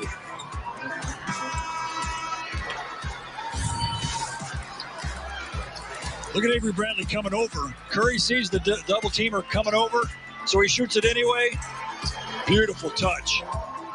And here's the smaller lineup. Toscano Anderson trying to guard Christian Wood, and he just bullies his way to the basket. I like that. Go back to that. So a non-shooting foul. Olynyk's 4th, though. KJ Martin is in. Curry to Green to Lee to Poole. Rockets come the other way. Porter finds Wood, gallops to the basket, and gets the bounce. Goals to try to make this a single-digit deficit going into the fourth. I think we've said that often. Curry steps left on the reset. Number 6. 6 for 11. That's pretty good percentage. And Curry has just been on fire as of late. He's averaging 36 a game over the last 5. He's got 25 now.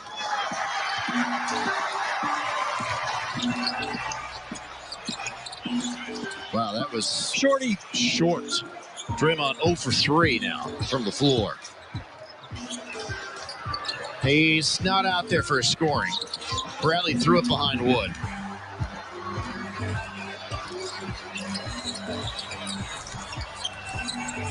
Curry kind of feeling it a little bit, draws a foul on Bradley. It's going to be a 3-shot foul. And Curry will be at the line when we come back. It's back, guys. Check it out. What up, people? Jack, what are you doing in my car? Oh, just sharing my triplebonus.com.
Take a look around the rest of the association. The Nuggets are unbeaten since acquiring Aaron Gordon from the Magic. The Rockets will see Devin Booker in Phoenix on Monday. Zion last night against the Sixers, 37-15 and 8. Donovan Mitchell tonight against the Kings, 42 points in 35 minutes as the Jazz win again. And a couple of other notes here. Ex-Rocket Ben McLemore in his Lakers debut in a win over Brooklyn at 17 points, made 5 threes, and Gary Trent Jr. for the Raptors dropped 44. Big night around the association, man. There has been some terrific performances this season. The highest level basketball sure is fun to watch. And kudos to the NBA and the NBA Players Association for pulling this season off in the middle of a pandemic. It's been pretty amazing. All right, get ready, Rockets fans. Toyota Center has partnered with AT&T to provide 5G speeds in the arena with its super fast speeds and increased connectivity. AT&T 5G Plus will enhance your fan experience while at Toyota Center.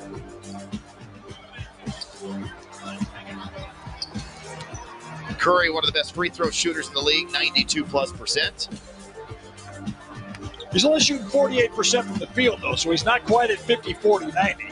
He's at 48, 41, 92. Only he and Steve Nash, right, are the only players in history to go 50, 45, 90? Yes.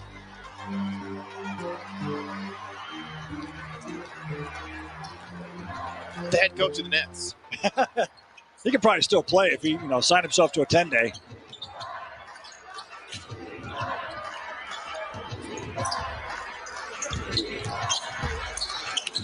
Augustine and Wilson. Shot clock. Again, Rockets playing deep into the shot clock, and Augustine. Boy, Damian Lee just bailed out the Rockets. Gonna send DJ Augustine to the foul line here. The veteran move there from DJ Augustine, and Damian Lee realizes that was a mistake. You cannot go flying at a guy like that. Just get a hand up. If he makes it over the top, then just say, hey, good shot. But sending a guy to the line for 3 free throws is the worst mistake in basketball. Yeah, bad mistake by Steph Curry's brother-in-law. Damian Lee is married to Steph Curry's sister. I bet Steph Curry's sister's going to let him have it tonight. Say, hey, you cannot foul like that. Come on.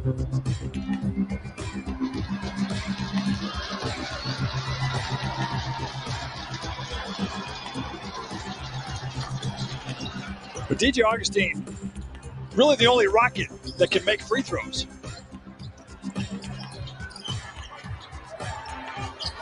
.80 seconds to go in the third.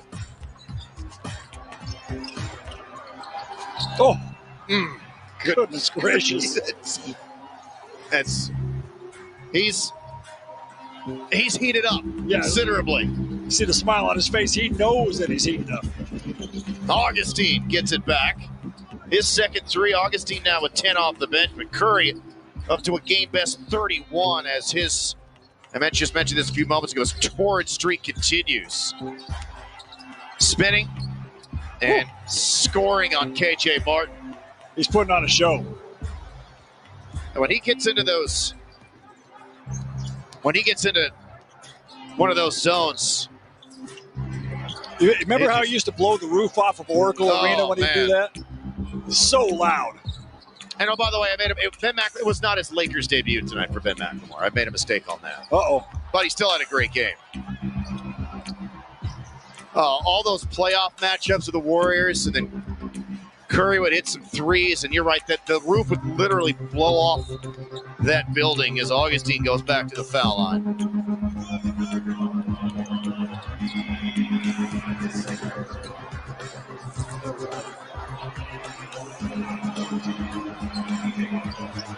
I mean, look, the Rockets, the 2 places in the last 8-9 years the Rockets have spent the most time at are in LA and in San Francisco, the Bay Area. I mean, all the playoff matchups with the Warriors, as I mentioned earlier, 4 times they met in a 5-year stretch. Unfortunately, the Warriors won all 4 of those series, the 2015 conference finals and the first run in 2016, the conference finals again in 2018 when the Rockets led that series 3-2 before Chris Paul went down with a hamstring injury, and of course again in the Western Conference semis in 2019, and of course LA with both teams.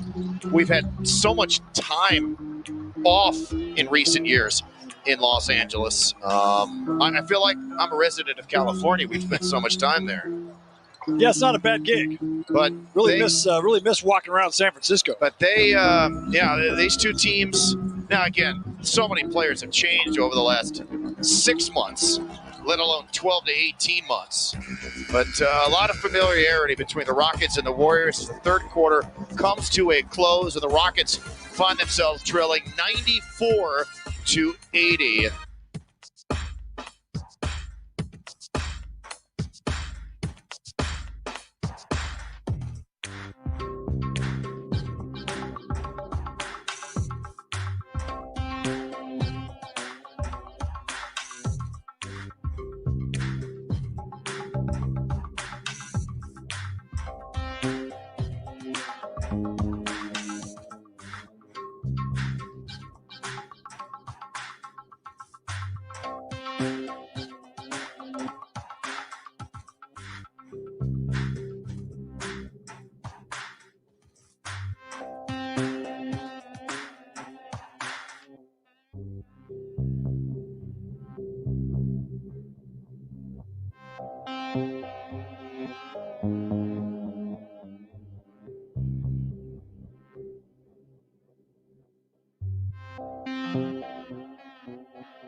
Rockets were down 20, now within 14 at 94-80. Golden State 24, Dimes the Rockets 17. Kelly Olynyk, his third consecutive double-double. Steph Curry scoring 23 of his 33 in the third quarter. Ended up making 5 threes in that third quarter. Obviously terrific. Now, not the 37 that his teammate Klay Thompson ended up making in a quarter back in January of 2015 at 37, the NBA record. Of course, Klay Thompson now missing his second consecutive full season, this time with a right Achilles tear, which he suffered in a pickup game in November, as Augustine feathers that in, and it's now a 12-point spread. Just keep chipping away, chipping away. Important minutes here for the Rockets bench. Augustine has 9 here in the half.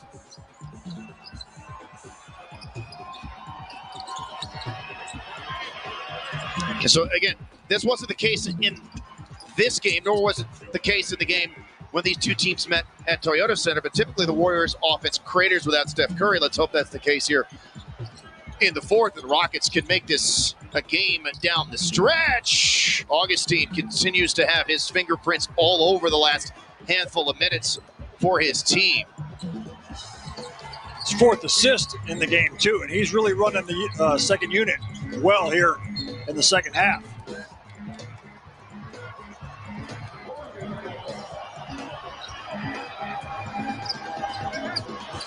Good pickup for the Rockets in mid-season, DJ Augustine. Yeah. Great veteran. Still has a lot left in the tank. Good veteran presence in the locker room. Plays with so much composure. Wiggins misses, but nobody put a body on Looney.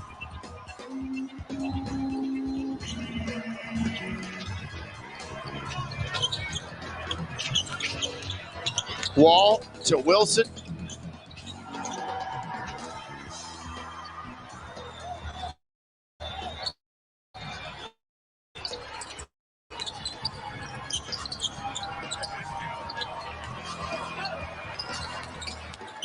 Bazemore finds Looney, face up for the baseline. Augustine, head down to the basket foul. I like the way he's playing. I like his pace here tonight. He's not waiting for any of his teammates to run with him. He's just running, just playing, leading by example. Nice. And let's check in with Kaylee. Rockets fans, make sure you're following AT&T Sports on social media for game highlights, player interviews, and giveaways. Find us on Twitter, Instagram, and Facebook for the latest on the Rockets all season long. You can go vote on the poll question really quick. We'll have those results coming up very shortly if you want to get those last-second votes in. You know, Chris Paul said something recently that if you're a great player in this league, it doesn't matter what the defenses do you. They never force you to change the speed at which you play. And I think that was actually a pretty awesome description of some of the greats that this game has ever seen, that no matter what the defense does to you, you still play at whatever your rhythm and pace is. That varies from player to player. It differs, but you don't allow the defense to dictate that to you. And Augustine kind of plays with that sort of pace. It doesn't really ever get sped up. Yeah, it's a good observation, for sure. And the way Chris Paul said it makes a lot of sense. You can see some of the young players out there, the defense will really affect them. But, right. You know, the guys that have been playing a long time that are really good, the defense just, you know, it's just out there and it's not slowing them down at all. Bazemore got Augustine.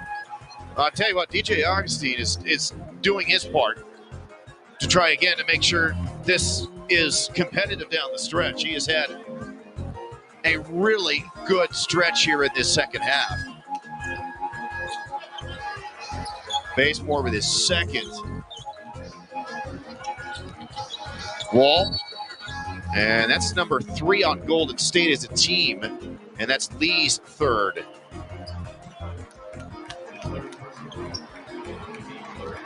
Hit John in the face. I don't know if he got him in the eye or not, but hopefully John will be okay.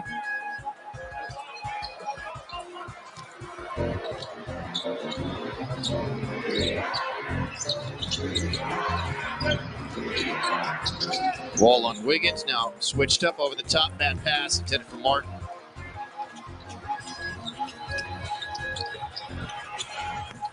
Wiggins misses the triple.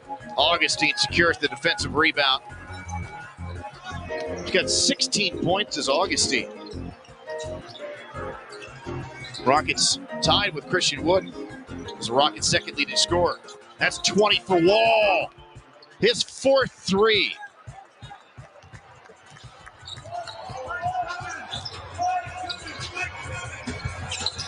Wall had really been struggling with his shot up to the point where took some time off to kind of rest that knee up a little bit. A little step back for Poole. He's 7 of 9. He's got 18. Yeah, I know Rockets fans, and I really, can't wait for the day when John Wall can play both nights of back-to-backs, but taking the night off certainly seems to help him. Blocked from behind. Looney got Wilson. Wiggins finds Lee, open corner three, dances off.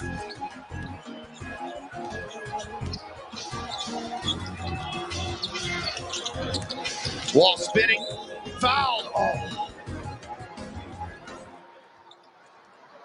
He'll shoot 2.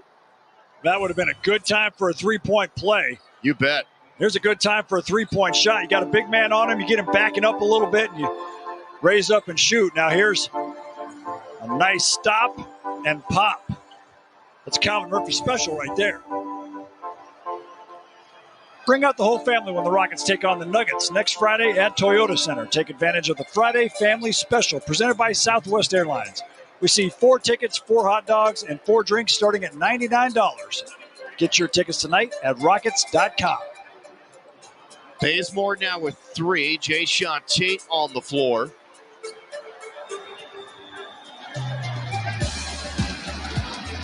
.801 to go.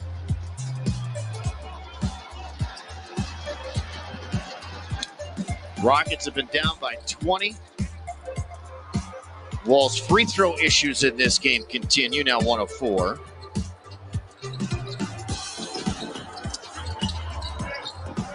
Mulder has returned.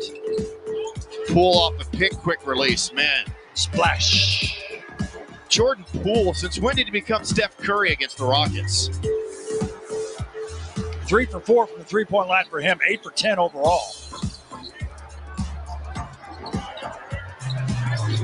Wall 1-on-1, swings it to Augustine, deep one. Got it. Shot that from the Embarcadero. That's a lot of syllables.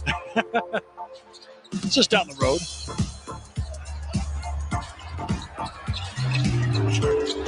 So Wiggins on Tate, looks to drive. Tate ties him up. Oh, they're going to call a foul. Saying, I got all ball. Will that be one that they're gonna challenge? Jay-Sean Tate wants him to challenge. Silence looking behind the bench at the guy who's got the iPad to look at the replay. They're checking it out. That was Sagana Job.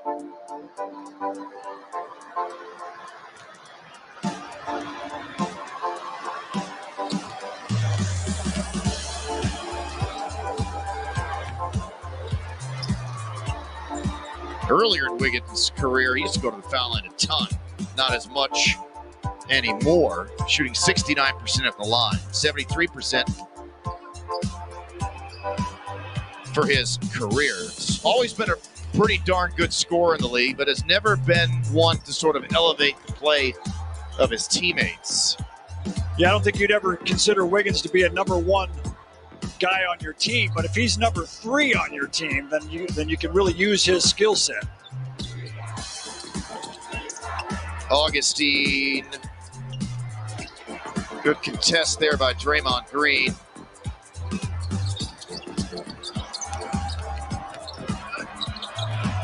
Trust no one. Mulder with a layup.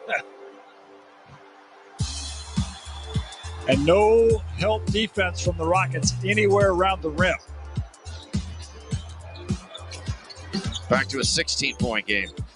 Wall dancing, makes it from the top of the foul circle. He's got 23. But the thing with Wiggins is that when they acquired him last year from Minnesota, they also picked up an incredibly valuable first-round pick. That they get the Wolves pick this year if it falls outside of the top 3. If it does not convey this year, They get Minnesota's first-round pick next year, unprotected. Ooh. That's a big pick. And a big 3 right there from John Wall. He's up to 26. Rockets trying to pull off this comeback with 5:54 to go.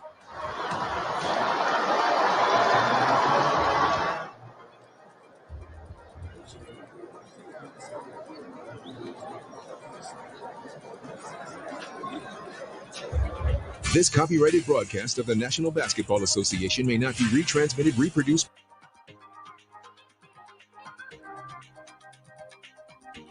Second. Now get set for one of the all-time top sports thrills. The ball is out to Sam Jones, veteran Boston.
AT&T Sportsnet is brought to you by Toyota. Let's go places.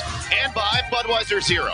Plan ahead for a safe ride home from your friends at Silver Eagle Distributors, Houston. Time to close out our poll question of the night. Tonight's question was, who will lead the Rockets in scoring this season? And it was a landslide victory for Christian Wood, 59% of the votes. Thank you all so much for voting. Be sure to follow us on Twitter at ATT Sportsnet SW. We'll have another poll question coming your way next game on Monday. Not the leading scorer, though, tonight. Christian Wood with 16. John Wall with 26. He's made 5 threes. That ties his season high. It also ties his career best. And Steph Curry back out there. After that 23-point third quarter, Steph Curry has now become the first Warrior to score 30-plus in 6 consecutive games since Hall of Famer Rick Barry had a 6-game run in 1974. Wow. I will admit it's a little surprising that Curry hasn't done that before. Yeah, that's what I was thinking. I thought you were going to say since Steph Curry did it last season, or the season before. Rockets hanging in there. Mulder.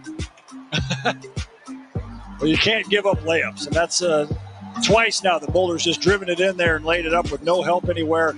And that's a function of the spacing that the Warriors have in their offense.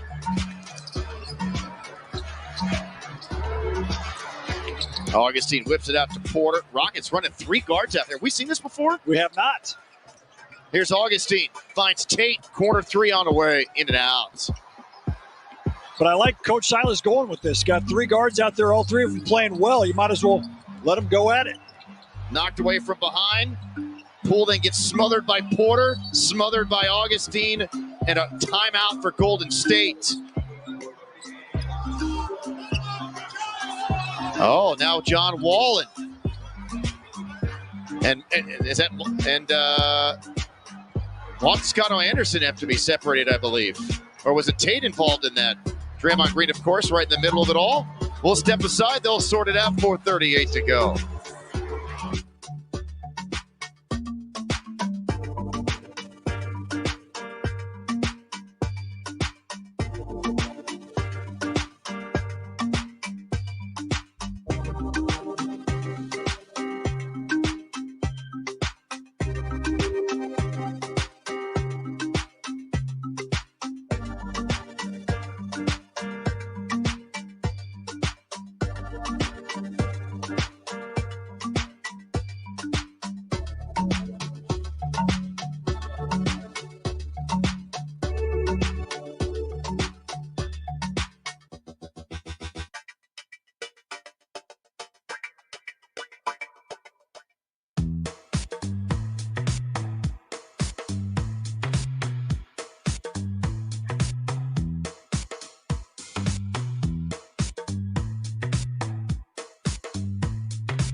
No player does more, presented by HEB DJ Augustine. Well, he's come in off the bench, and he's really played well for the Rockets, and that's why he's playing here in the fourth quarter. Coach Silas keeping him out there with the other two guards because DJ Augustine is the only bench player in double figures, and he also has 3 rebounds and 6 assists, so he's playing well. I like Coach Silas sticking with the hot hand, trying to get back in this game. Rockets down by 13. His season high is 20, so he's 1 away from that.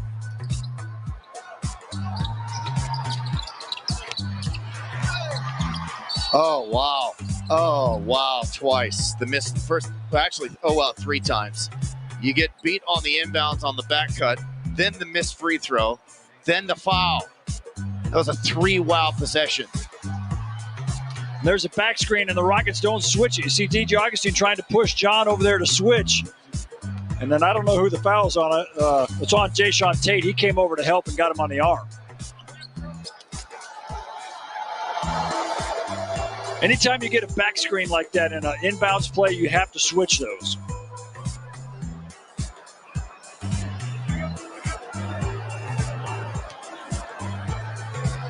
Mulder's got 8.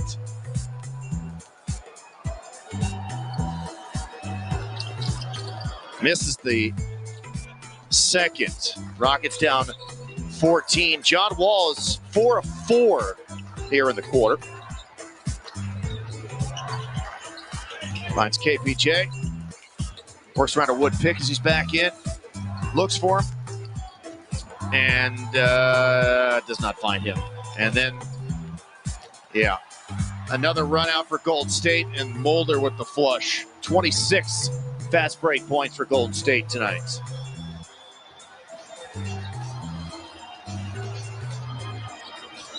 That's a foul on Poole.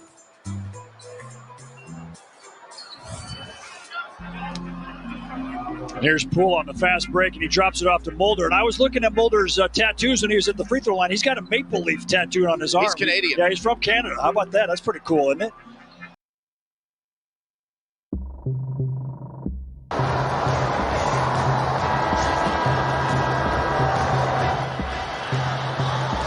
All right, time now for the Rockets Player of the Game, presented by Frost Bank. John did not play last night. When he previously played against Dallas, he was terrific and has followed it up with another 30-plus points and 7 more assists. Yeah, back-to-back 30-point games for John when he plays, and he does not like to lose. And you can see he's very vocal with his young players, leading them by example, but also teaching them. And I like the respect of the game that John Wall has brought here to the Houston Rockets team.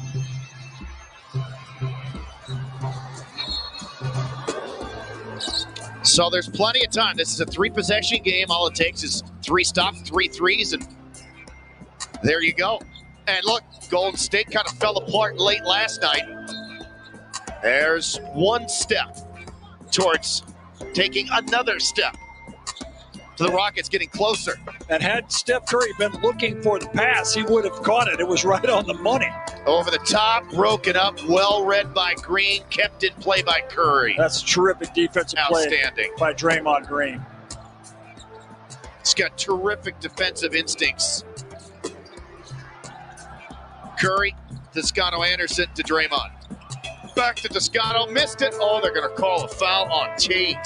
And that's number 6. Is this something you challenge here to try to keep him on the floor? That's a good question. Now, for sure, you want to go to the coach who's got the iPad to look at the replay. We'll look at this replay right here. Draymond's not an offensive player, so he passes it back. Yeah, I think Tate got it with the body. I don't think I would challenge. Just an unfortunate foul for Jayshawn Tate, who plays hard. And fouled out. Question is, who do you bring in off the bench to sub for him? Do you come back with DJ Augustine and go 3 guards again? Might not be a bad idea at all. And there you go. Augustine is on the floor. Yep. Augustine's played really well tonight. You might as well bring him back because he's got it going. 11 rebounds for Tate at career best as he fouls out. And also you got to consider that Golden State plays with a small lineup. They don't really have a center, so you can go 3 guards against them. Especially with with Wiseman now out of the game, and there are some reports out there that he will undergo an MRI on that right knee, which he hurt when he had that dunk blocked by KJ Martin. Yeah, he landed on the knee and the knee sort of buckled, so I'm sure there's some sort of strain in there. Hope he's okay. Olynyk into the paint, hands it off to Wood. Get in there, Ball. The ball was trying to come out, wasn't it? It was teasing, was it? Not? If that was in the FIBA, if that was over in Europe, somebody would have knocked that off. That would have not have gone in. Give and go. Give and go.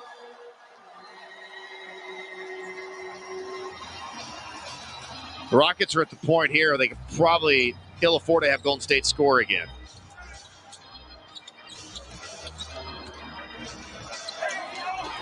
Foul. Yeah, you don't want to turn it over.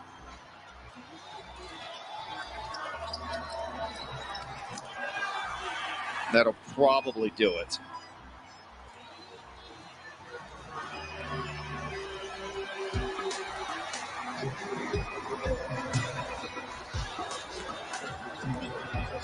Rockets got distracted by what, as you mentioned, they probably thought was a foul, wasn't on the turnover, and leads to an easy one for Golden State.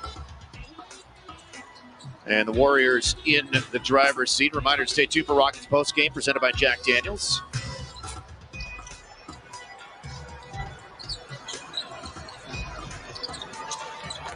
Whew. That's 38. Steph Curry. And that is 8 for 15 from the three-point line, better than 50%. 8 made threes. That's just another night at the office for Steph Curry. Yeah. He was 2 for 11 in Houston. He has more than made up for it tonight.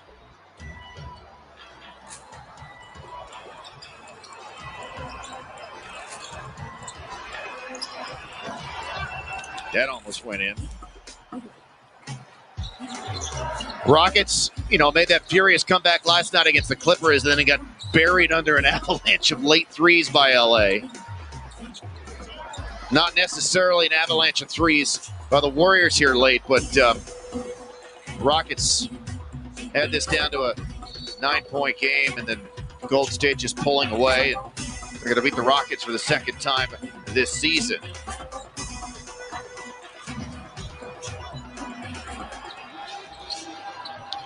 Craig, another disappointing loss for the Rockets. They did a lot of good things here tonight. They didn't quit. The Rockets never quit, but they turned it over way too many times. Gave up 28 fast break points. You see Coach Kerr and Coach Silas, they've known each other for a long, long time. He was an assistant at Golden State. Actually, Stephen Silas was an assistant for the Warriors when Steph Curry was a rookie. Yeah, so that's that's how connected Coach Silas is to the NBA. And disappointing loss. The Rockets aren't going to feel too good about this one, but they're still plugging away. Rockets now 14 and 39 on the year, having lost now 14 of their last 15 on the road. Kaylee and Calvin, it's yours. Thank you, Craig. Another tough loss for the Rockets here tonight. Calvin, we'll get into the logistics and all the statistics as we go along, but as this game ends, what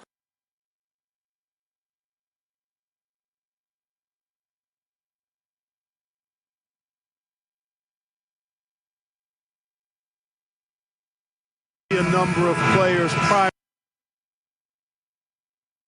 to the college tournament. Tremendous production from beyond the arc.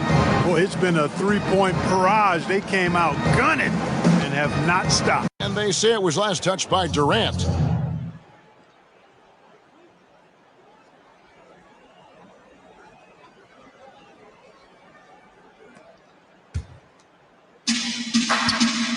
Guys, they're looking for a way to score here. Yeah, they've had a tough time taking the lid off. Clock at 4. Davis, that's for 2. So hard, actually impossible to cut into the lead when you have a guy struggling this badly. Greg, your son's been drafted. You were drafted in the NBA. As you look back on the process that you went through and your son Cole has gone through, what are some of the flags? What are some of the things that stand out to you? First and foremost, boy, how time flies. I mean, it wasn't Yeah, that no long kidding. ago. At least No it feels kidding. like that they were calling my name on draft night. But 91, right? Yeah. 91. You know, every stage of life, though, has its joys. And listen, to play the game I love and now see him playing it at this level, it's truly a blessing. And in his case, he probably loves it even more. You know, he didn't grow up the way I did. He grew up just with a true love and passion for the game. So it's humbling and obviously something that I take great pride in. You were taken out of UNLV 1991, number 12 overall. I remember it like it was yesterday. And it's a completely new group for Los Angeles.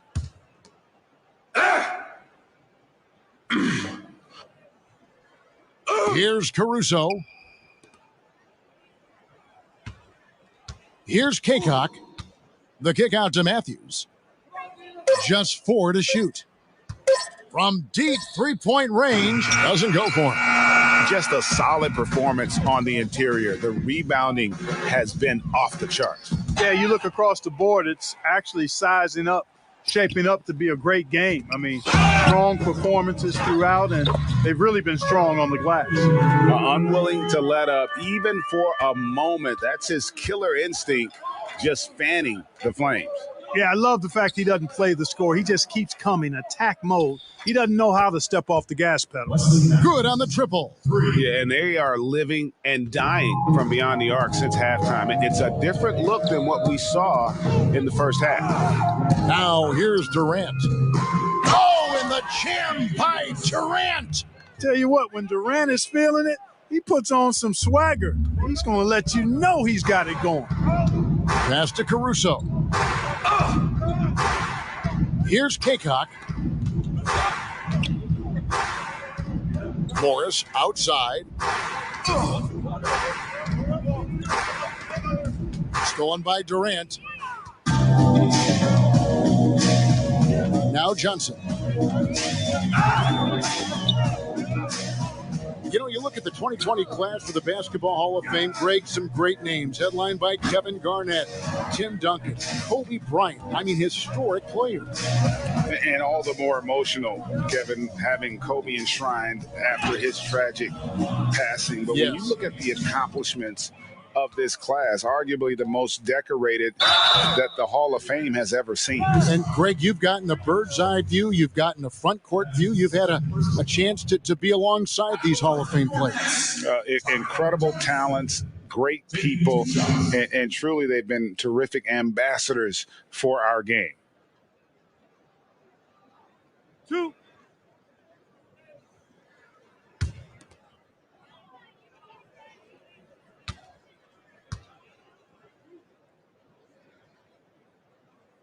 That's good from Johnson.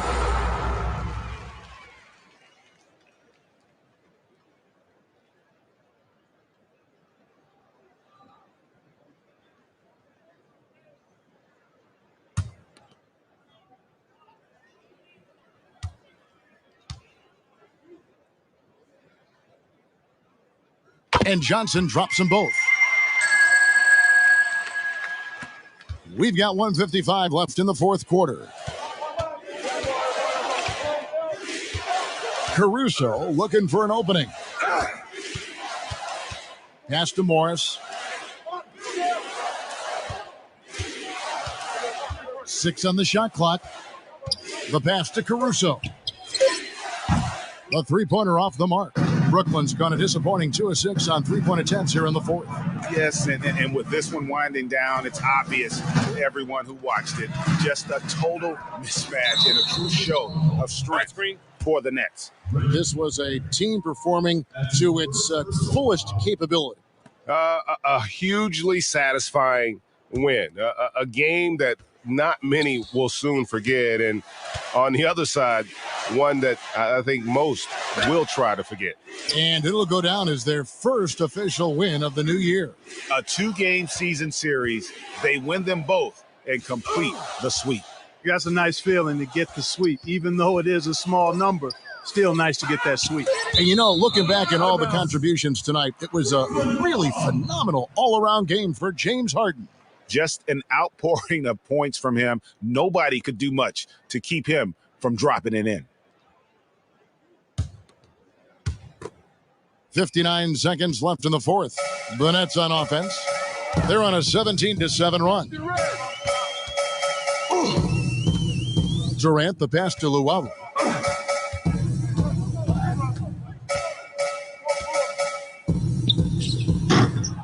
Here's Kaycock. Outside Matthews. 2 free throws coming up, and they call the shooting foul. Yeah, I like how confident Matthews is down low. Impressive work by him drawing contact inside. Shooting for Los Angeles, Wesley Matthews, taking 2 shots.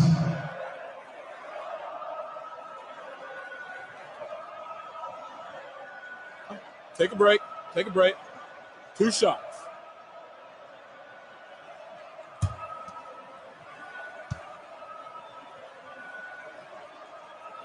He's off on the first. You know, Wes Matthews plays with that chip and edge that comes from not being drafted. He's a quality player now, and I think that edge has served him well throughout his career.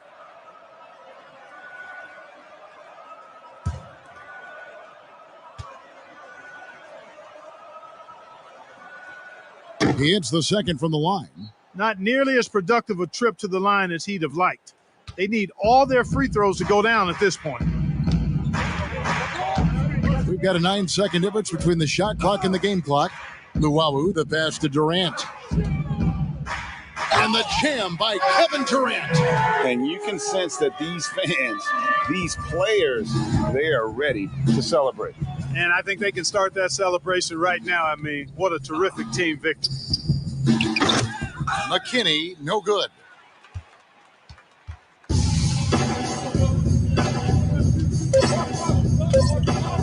Now here's Johnson. And so it's Brooklyn easily grabbing this one.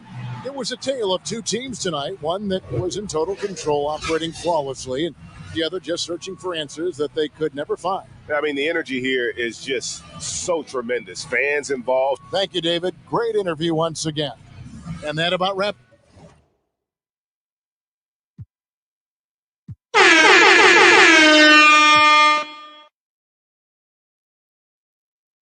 And both these teams rely on low post offense doors in a size-on-size matchup. What can make the difference? Well, smart passing is one of the keys, Kevin. You have to be able to enter the ball into the low post in a way that puts that big in a position to score it. The ball's got to be moving. Can you get it side to side and get the ball inside at the appropriate time? And now the Lakers starting group, LeBron and Davis, the incredible forward pair. Dennis Schroeder is out there with Kentavious Caldwell-Pope, and it's Drummond in at the 5. Irving. Great D that time from Dennis Schroeder. Well, we love his ability to attack the rim. He just loses a little bit of focus and misses the chippy. Now Irving.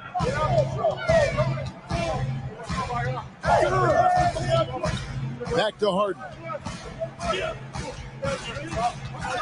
It's stolen by Schroeder. Fast break, the Lakers. Schroeder leading the charge. That one falls. Schroeder's got the first basket of the game for Los Angeles.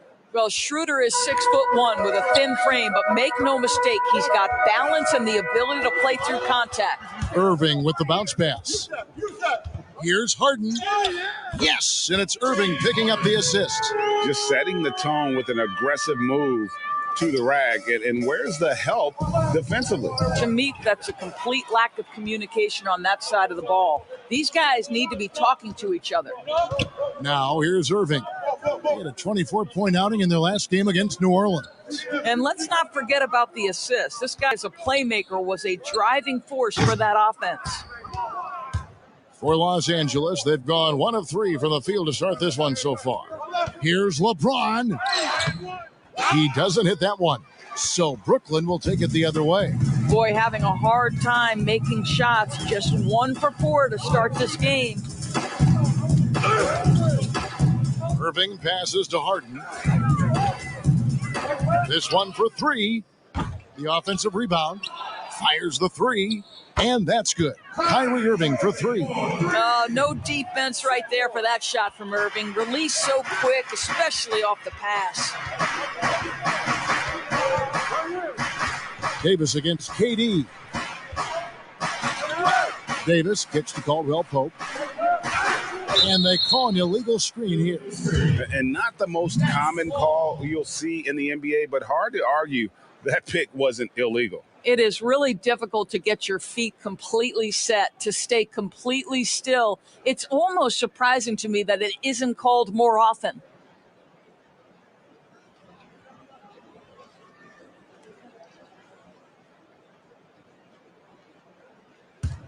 Brooklyn's gone 1 of 3 from beyond the arc so far in the game. First quarter of basketball, just over 2.5 minutes played.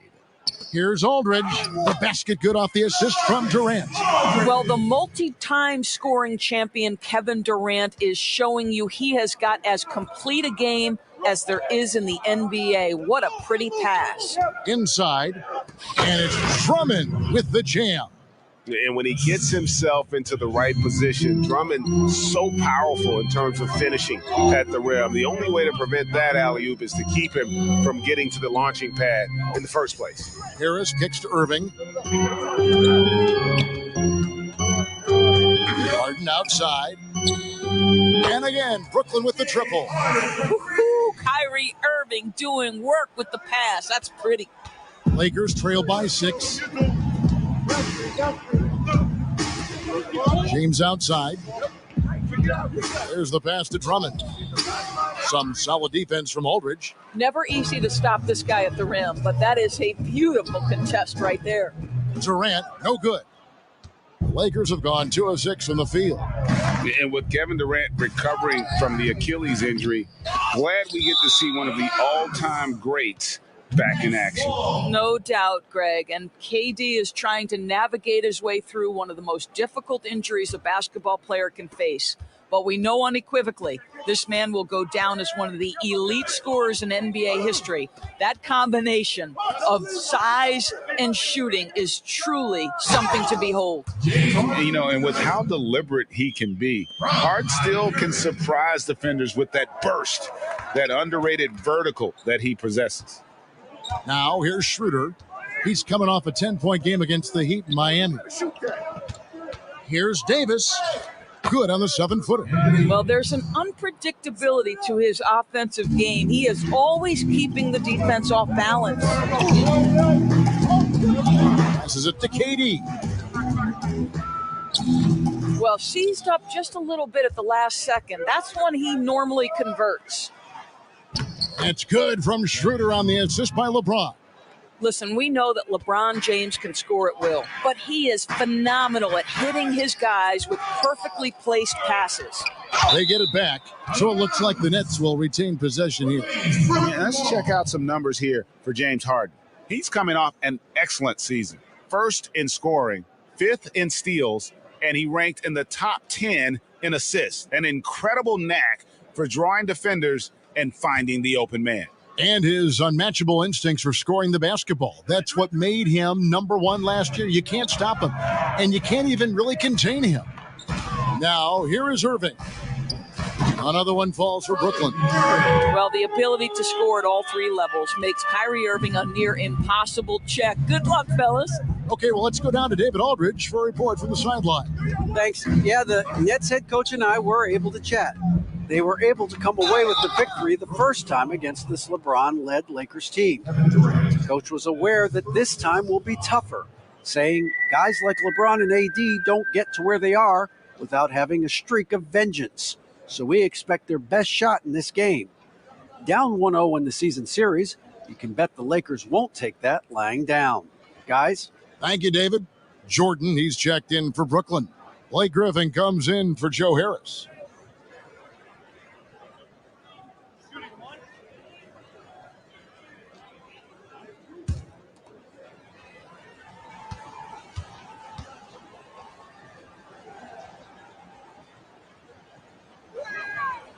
Free throw drops for James. Greg, who are your favorite players to watch in the NBA? Boy, that's a tough one. You know, you got to like the guys that have changed the game in some regards, right? Steph, KD, and Giannis. Those are 3 guys that are just doing things that don't seem normal. True. Then others who remind you of past greatness, you know, Jason Tatum, with Kobe, or maybe an Anthony Davis with Hakeem. And those are guys that I love. And then the other guy, listen, LeBron James. I could watch him play basketball every day. To do what he's done at this stage of his career, I just think it's incredible. And I think our game is in great shape. Agree on all counts. And here is James following the three from Kevin Durant. Pass to Horton Tucker. Floats it up there for Harrell. They're finding lanes to the hoop now with consistency. 5 buckets in a row from the paint. And so it's Irving. He brings it up for the Nets. 4-point game. Outside Durant. Shoots the three. Up again, and there's Jordan putting it right back in. And right from the start, Kevin, they've been pounding the glass. Most of those 50-50 balls also going their way. Caruso looking for an opening. And it's Irving with the rebound. Nets leading by 6. That's good, and he's now 3 for 4 from the field. Well, what a wizard Kyrie is in the open floor. Utilizes his speed to help create open shots in transition. That's beautiful. Here's Caruso. He's gotten some minutes, but nothing on the board yet. Here's LeBron. Shooting foul as the whistle blows. He'll shoot 2 free throws. It's on Kevin Durant. The Lakers have shot just 1 free throw earlier. 1 for 1 in the game. And they shot their free throws at a measly 73% clip over the course of last season. 2 shots.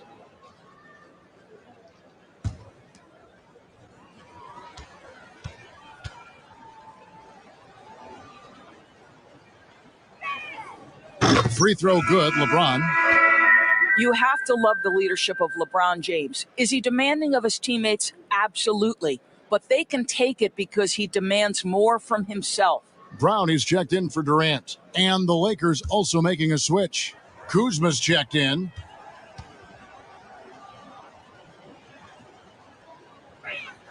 And James drills them both. Here's Irving. He's got 7.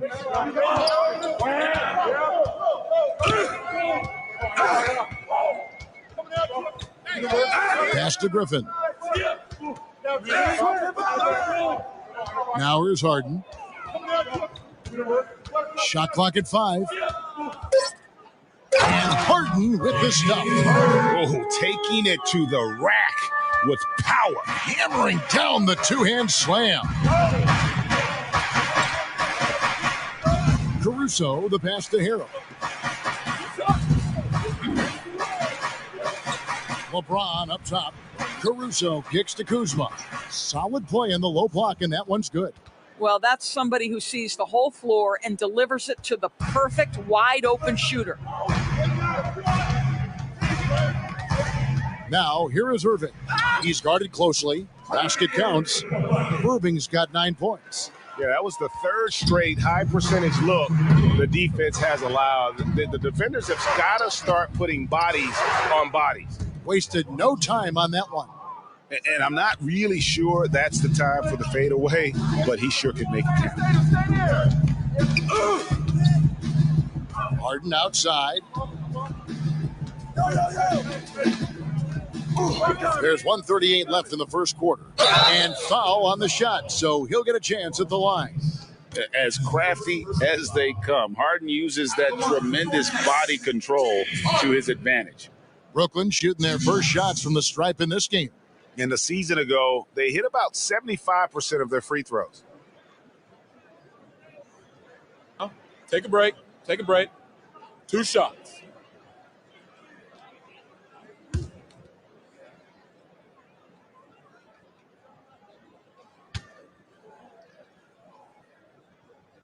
First one falls for him. You know, it tells you something about Harden that he's led the league in free throw attempts so many times.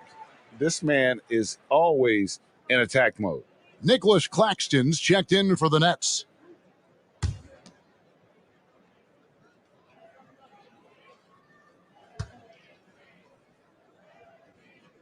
And that one goes in. 2 from the line that time. In the new season, Doris, always a time for optimism. You know, the world could use some of that right about now. No, there's no question, Kevin. And we always consider sports to be a microcosm of society. And so are we all on a quest to get better? Are we all on a quest to do more individually? And to me, that's a sentiment that goes well beyond the world of sports. Just not much success when it comes to shooting. Here's Irving. A chance there to push it to double digits, but it's off the mark. Lakers trail by 8. To the left wing. Here's Caruso, covered by Irving. Hits it from three-point range.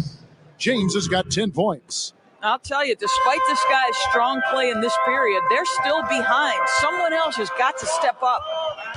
Now the pass to Claxton. Back to Irving.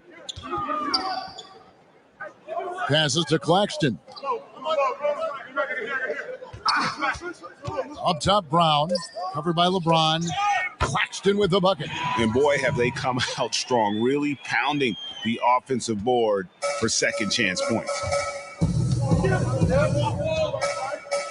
Here's Caruso, who's covered by Irving. Pass to Harrell.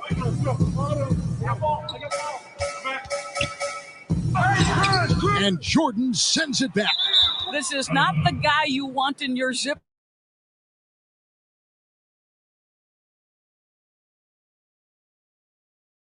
code when the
And thanks again for tuning in. If you're just joining us, we've played through one quarter of action so far.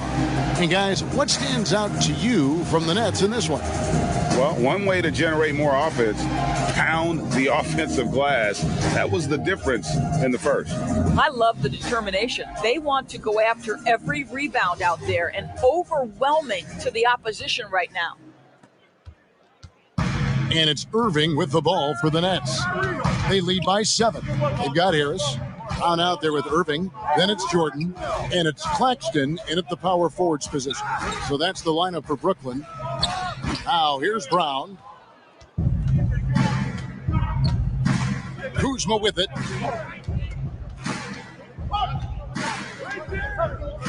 Pass to Schroeder.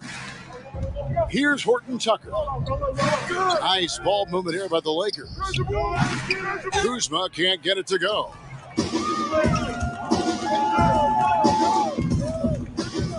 Left side, Brown. Well, outstanding contest on the shot, and then he's positioned perfectly to go after the rebound. Schroeder outside. Stolen. Here's Irving. Score the bucket. He's made 5 so far, shooting a very clean 5 of 7. Boy, it's rare for a point guard to do as much damage on the interior as Kyrie Irving. You've got to guard him in there. Now here's Harrell. He's coming off a 10-point game against the Heat in Miami. And the other thing, guys, he really got after it on the backboards. What a complete game for this guy. Nets leading by 9.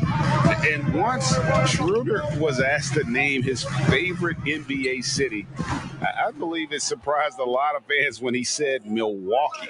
That's right, Greg. But he cited the strong German culture there. Schroeder, of course, went straight from Germany to the NBA. He relied on his athleticism early on, but now he's seeing the game much better, plays under control, can lead the team. He has had a tremendous amount of growth. And that one's good. Schroeder Well, this is why spacing is so important. When you can knock down distance shots, as Dennis Schroeder does Timeout. it changes the equation. And the first timeout called of the game for Brooklyn. They went to Los Angeles for their last meeting with the Lakers and came out with a victory. And they got the better of this matchup last time with their defensive pressure and the ability to force turnovers. Yeah, I thought the giveaways were a tremendous factor. They were taking some chances on D, jumping in the passing lanes, that sort of thing, and it really paid off for them. And the Nets making a change here. Aldridge is checked in. Irving finds Brown. The putback. It's Drummond with the rebound. Lakers trail by 6 and pushing it up. Here's Los Angeles. And it's Davis missing.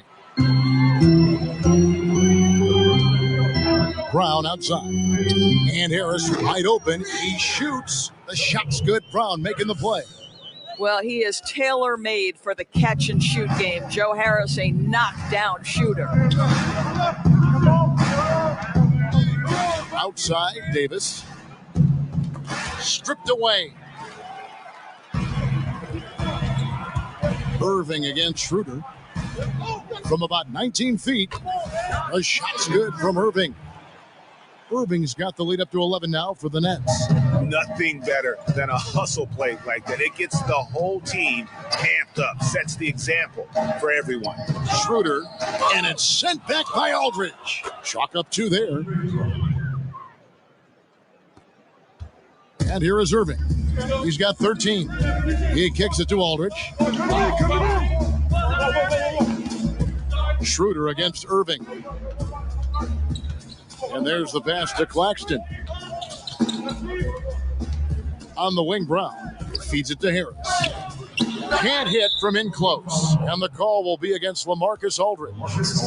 That's his first foul. Some changes for Brooklyn. Griffin's checked in for Nicholas Claxton. And it's Kevin Durant in for Harris.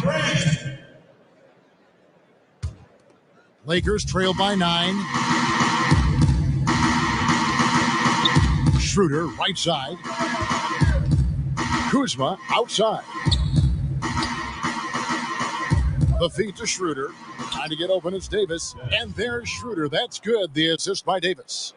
And remember, Davis played point guard in high school, showing off the vision there with that nice dime. Irving passes to Durant. And then Durant with the dunk. Hello. I mean, that's what I call a move.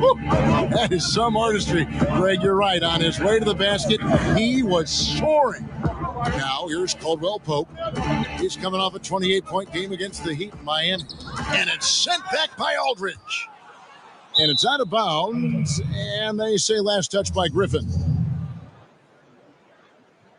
And Brooklyn making a change here. Harden's checked in. The Lakers also with a sub. James is checked in.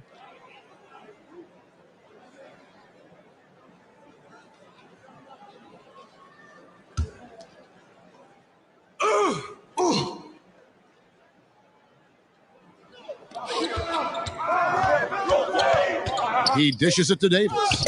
Finds the hole for the second time from the floor. Now 2 for 5. Have to love the ball distribution. Keep everyone involved.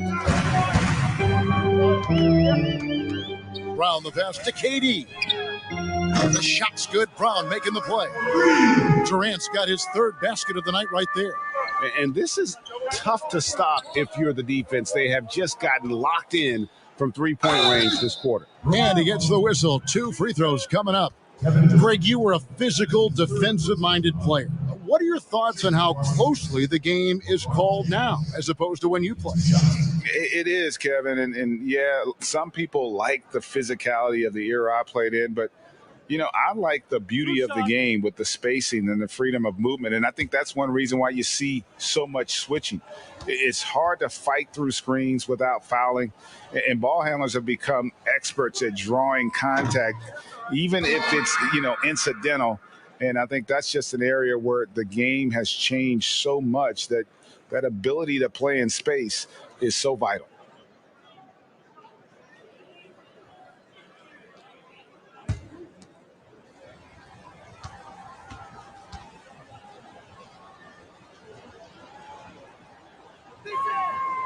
And he's good on the second. And it's Harden with the ball for the Nets. Outside Aldridge.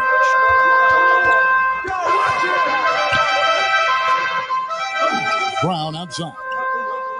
Outside KD. And stolen by LeBron. And LeBron with a clear path to the hoop. And the dunk by James. Well, just fantastic defense by LeBron. You have to protect the ball or he's going to swipe it from you with his lightning quick hands. Brown outside.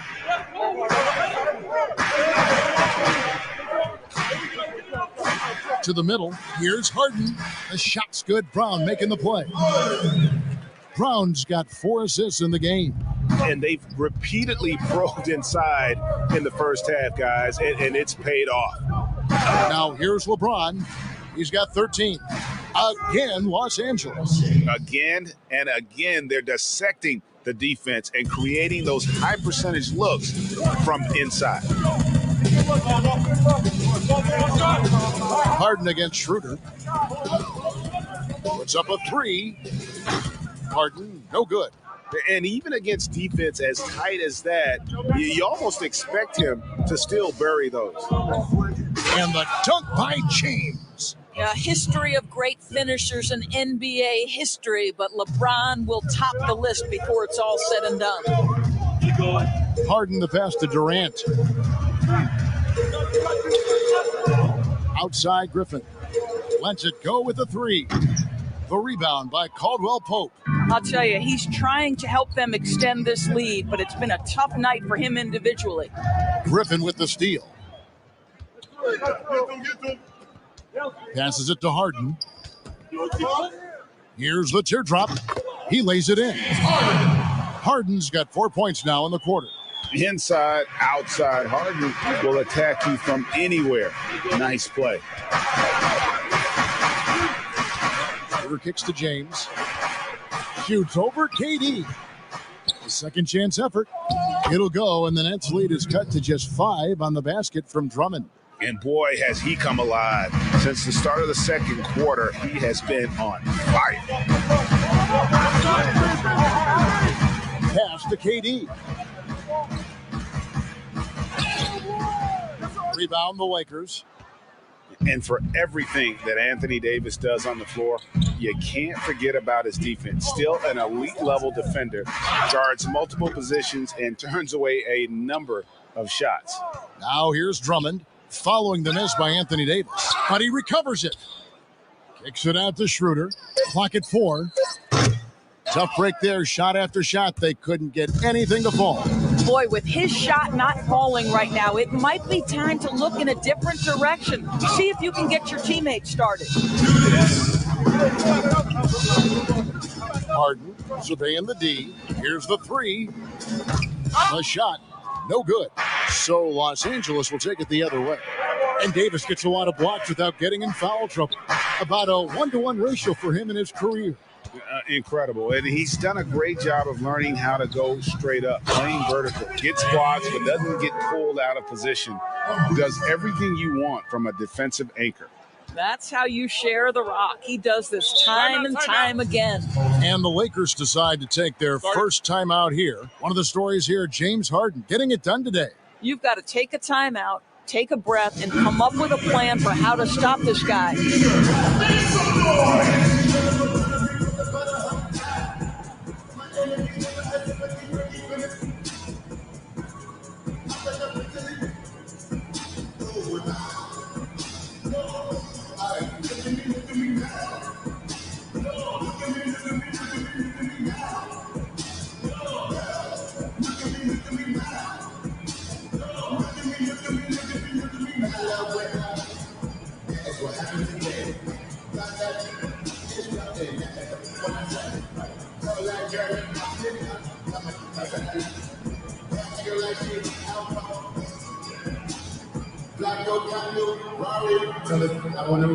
Jordan, he's checked in for Brooklyn. And a chance here to see the numbers for Davis. Great showing for him last season. He was around 26 points per game, 9 rebounds, and almost 2.5 blocks.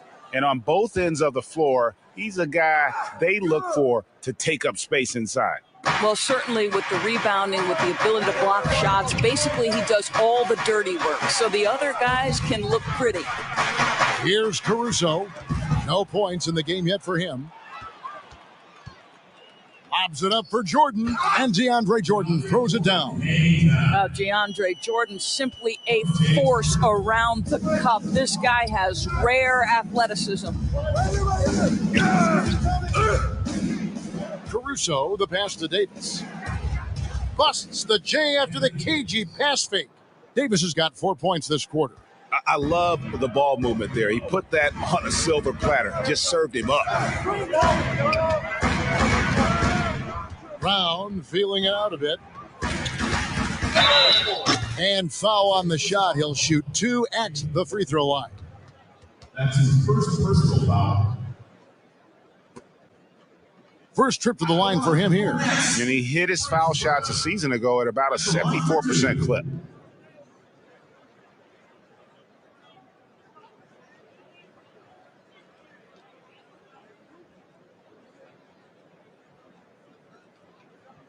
Shooting 2.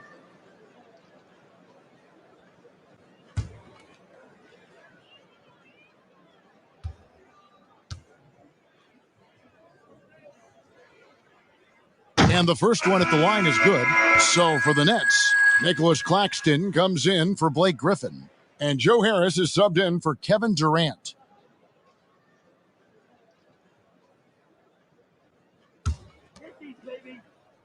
Nah, man, you get little guy. Yeah, I got it. Hey, you can shoot it. I got it. You got this guy out here? Yeah, I got big man. And Brown drops them both. Here is Davis. He's got 6. There's 38 seconds left to play in the first half. With the floater, yep, it counts. Davis has got 8 points. If there's a list of the best inside scorers in the NBA, Davis has got to be right at the top. When he gets his hands on the ball down low, you might as well just count it. Now, here's Brown, and they double up Brown. And he takes that one up and powers it through. And in terms of size, not your typical center, but man, he plays as big as any of them thanks to that terrific leaping ability. Harris against LeBron.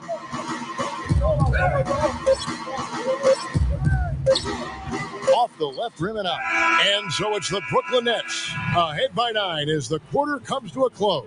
Their lead is where it is because they've gotten good shots. A lot of good shots. And a chance now to send it over to David Aldridge standing by courtside. David.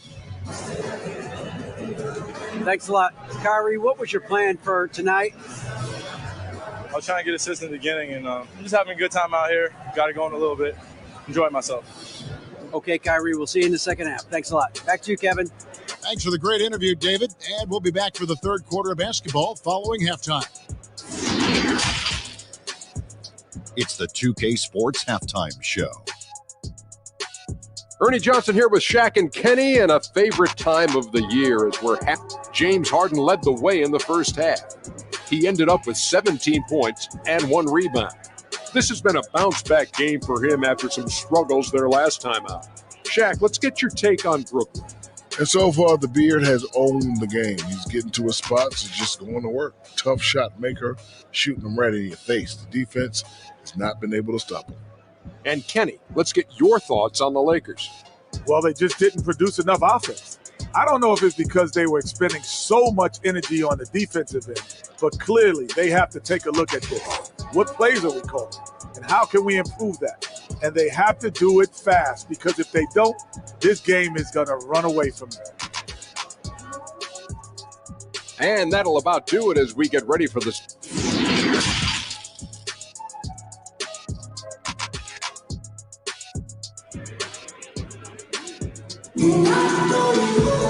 And we've got third quarter of basketball for you. 2 quarters in the books. An exceptional performance so far from James Harden. Man, he's been running wild on him through that first half. Absolute dynamite on offense. Boy, he has been shouldering the load. Aggressive, skilled, talented, and thus far unstoppable.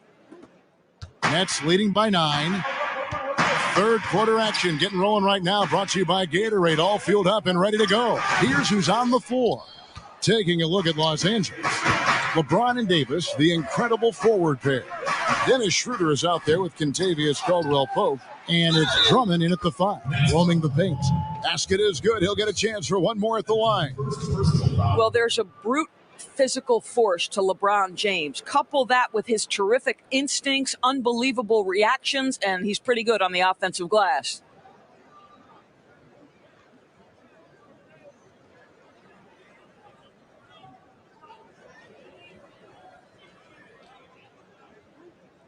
One shot.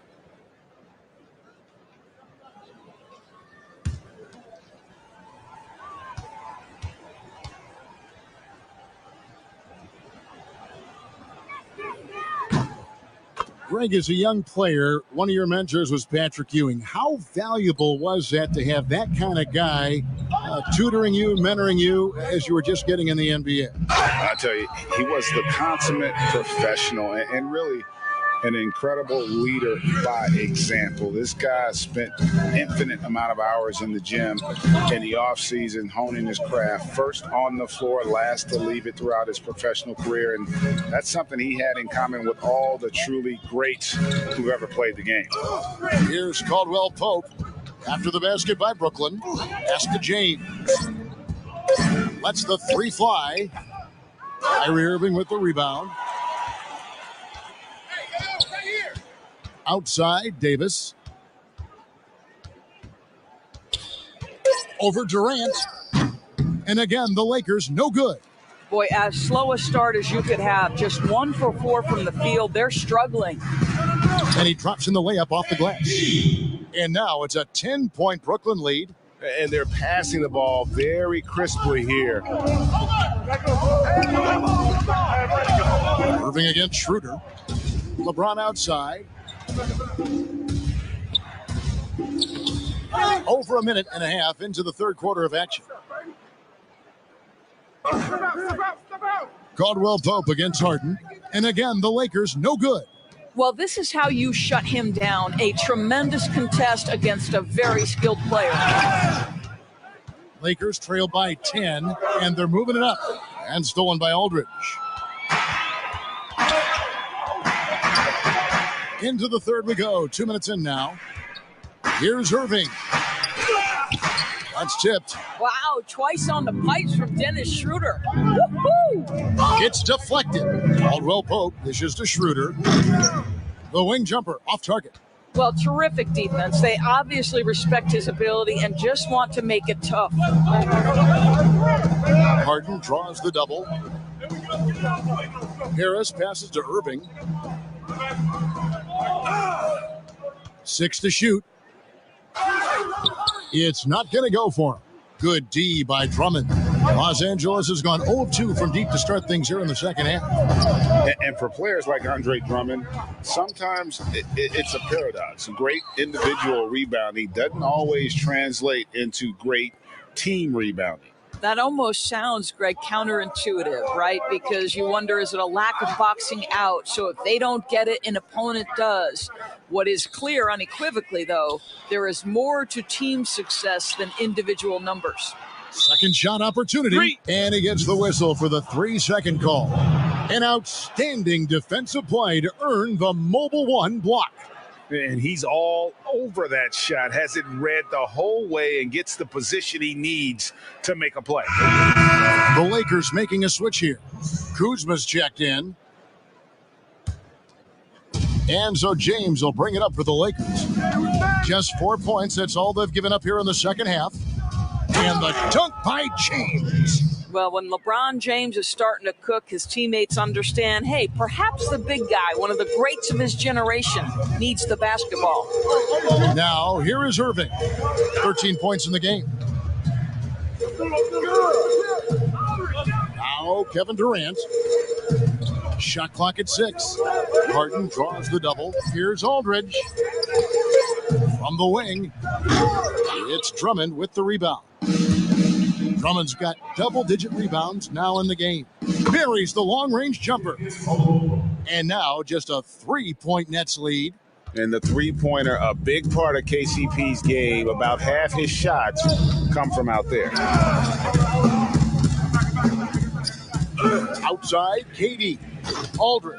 Great positioning on the putback. And those second chance points really become almost like bonus points when you can get them. Harris against LeBron. And they double up James. Dishes to Caldwell Pope. And it's sent back by Aldridge. And here comes Harris leading the fast break. And Harden with the stuff. Well, this is the court awareness that Joe Harris gives you. He is so skilled at realizing how to give his teammates an open look. It's LeBron with the drive. And finished off by LeBron. I'll bet even they didn't think the pick would work that well. No. And they get the major league dunk out of it, too. And my question is, where was the help? Someone rotate over and challenge. Now, here is Harden. He's got 21. And they call the foul, so he's got the and one chance here to make it a three-point play. So it'll be James Harden shooting. That one on Caldwell Pope. The Nets have been solid at the line so far. 4 for 4. DeAndre Jordan's checked in for the Nets. Blake Griffin comes in for Joe Harris.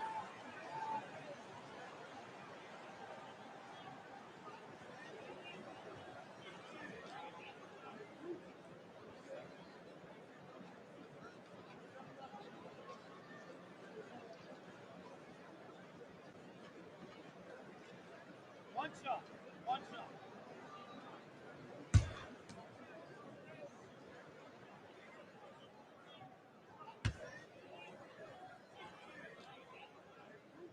Free throw good, James Harden. Here's Horton Tucker. He's gotten some minutes, but nothing on the board yet. And the pass to Kuzma. Pass to Harrell. And Jordan sends it back. 18 feet out. And it's Durant missing. Lakers trail by 8. Now the Lakers on the break. And Griffin sends it back. They retain possession. Here's Horton Tucker. And there's the whistle. 3-second violation. You know, these are the guys you need to be aware of. If you don't want your pocket picked, here are last season's steals leaders. Third is Andre Drummond. And, of course, James Harden. And with all the steals these two came away with, they probably put a thought in the back of every opponent's head, and it wasn't a very good thought. And Harden with the stuff. And it's another James Harden special we're witnessing here tonight. I think this fella's got some game. They need a bucket in a big way here to regain some confidence. Caldwell Pope outside. Kuzma outside. Shoots over Griffin. He hits the back iron and sinks the shot. Kuzma's got his second bucket. And when you give Kuzma that shot, he is going to let it fly. He is so confident in his mid-range. Irving passes to Jordan. Throws down the alley-oop slam. Oh, phenomenal alley-oop slam there. They are taking advantage of a team that looks lost out there. Harrell. Not going to go that time. Great D that time from Jordan. In the corner, Irving with it. And it's good. Assisting on the play was Jordan. Irving's got the lead up to 13 now for Brooklyn. Los Angeles has gone 3 of 7 tonight from three-point territory. And the Lakers call time here. And DeAndre Jordan, not the same impact center he once was, but he's done a great job of acting as a leader for this team. Well, you think about DeAndre Jordan's career, Greg, and over the course of time, he's played a number of different roles. What you like about what he did this past season is, even though in a changing role, he still tried to make an impact. That's called being a teammate. Bruce Brown, he's checked in for James Harden. LeBron's checked in for Los Angeles. And oh boy, a lot of contact there, but he gets the call and will shoot 2. Whacking James like the D does there is the right move. I mean, especially when you consider how strong he is. Los Angeles shooting their 7th and 8th attempts at the foul line tonight.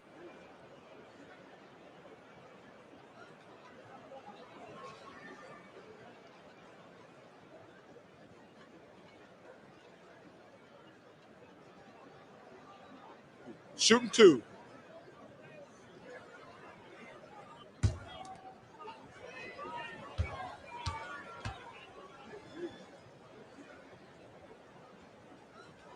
The first free throw is good.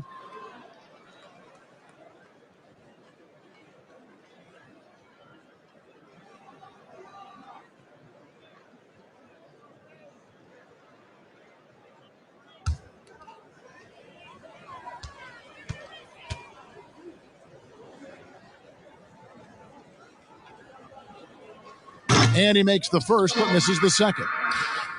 And the Nets with possession. They're on a 14-5 run. Irving's shot is good. Irving's got 5 points now in the quarter. And this has been a great job of just getting into the middle of that defense and really scoring effectively from the paint. Now here's Caldwell Pope. Here's Horton Tucker. And it's sent back by KD. But Kevin Durant is playing spectacular defense, and it sets the tone for the entire team. They recover it. James has a 2-pointer. And he overshot that one, missing. Nets leading by 14. And a wide open look for Irving. That drops. And it comes off an assist from Griffin. Building confidence in that deep ball. 1 from distance in the first, 2 in the second. LeBron passes to Horton Tucker. Back to James. Caldwell Pope against Brown. From 10 feet out. No good off the back of the rim. I'll tell you, no matter what he does, he can't find his rhythm, and you get the sense he's starting to press a little bit. Here's Griffin. Another shot. Whistle blows. Bucket is good, and he'll have a chance at the line to make it a 3-point play. And ever since entering the league, that's been one of Griffin's favorite ways to score, attacking that offensive glass. And he's got his first chance at the line here. A 78% foul shooter a season ago. Pretty steady when he's at the line. James Harden, he's checked in for Brooklyn. And the Lakers also making a switch. Davis is checked in for Kentavious Caldwell-Pope. And there are only a handful of players who can create excitement just by being on the floor, and Griffin is one of them. Now here's James. He's got 27. The wide open look here for Kuzma. Sinks the three-pointer. Kuzma's got 5 points in the quarter. Well, for a big man, his stroke is just beautiful, and because of the height, it's so hard to challenge. Irving finds Jordan. An emphatic alley-oop jam. And he pulls off the Houdini to make that catch and slam it through. Stupendous alley-oop. James looking around. Here's Horton Tucker. Here's Harrell. And it's sent back by KD. Goes up again. Here's LeBron. And James throws it down. I don't think you can stop LeBron James when he starts off to fly like that. Might as well just start jogging back the other way. Now here's Durant. 10 points for him. Harden outside. That's good, and it's KD with the assist. Harden's got 29 in the game. Well, this guy flat out carrying the load for them offensively. He is taking and making good shots. What a terrific job. Davis down low, guarded by Jordan, and the call on the shot that sends him to the line. It's going to be on DeAndre Jordan. And to the line goes Davis. So long and talented. Most years, he's top 10 in free throw attempts. For Los Angeles, they have scored 6 points from their 8 attempts at the line so far.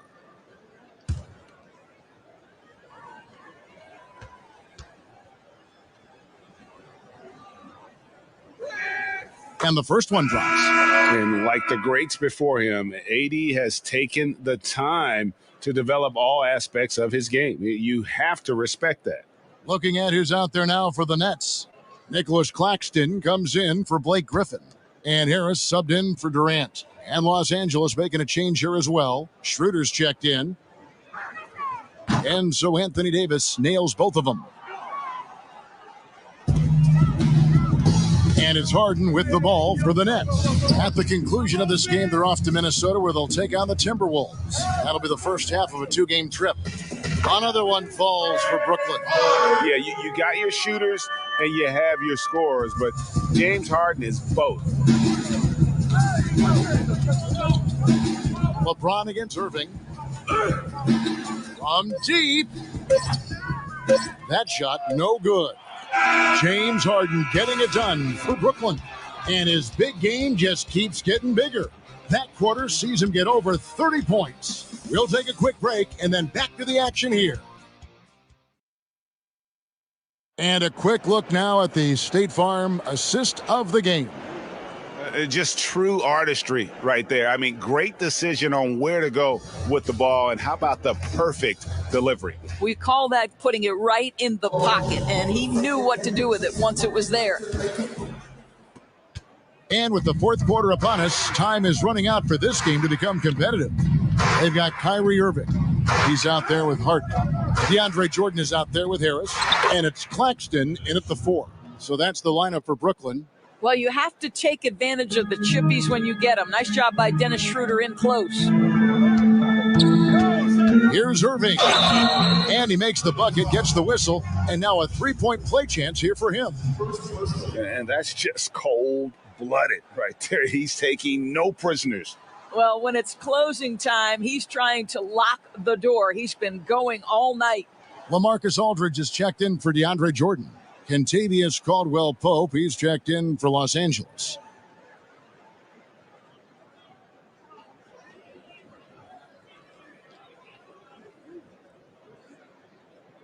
Shooting one.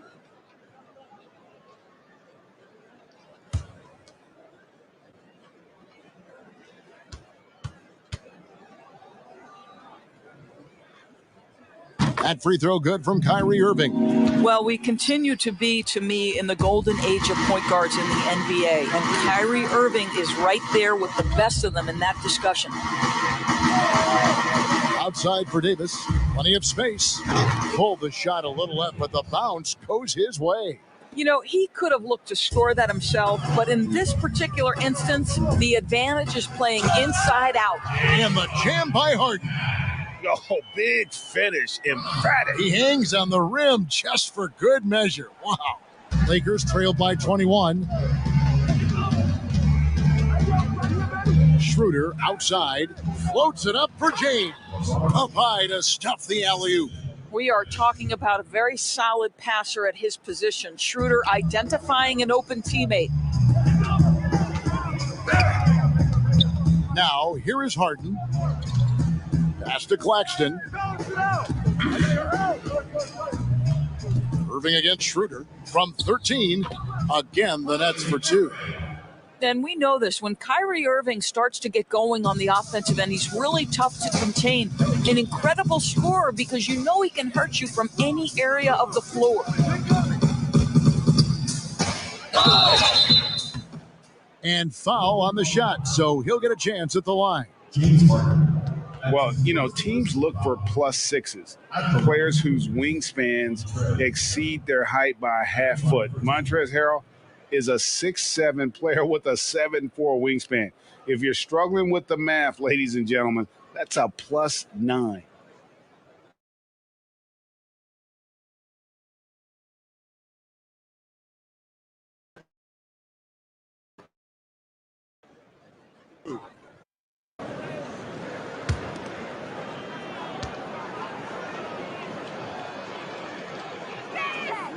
That's good from Harrell.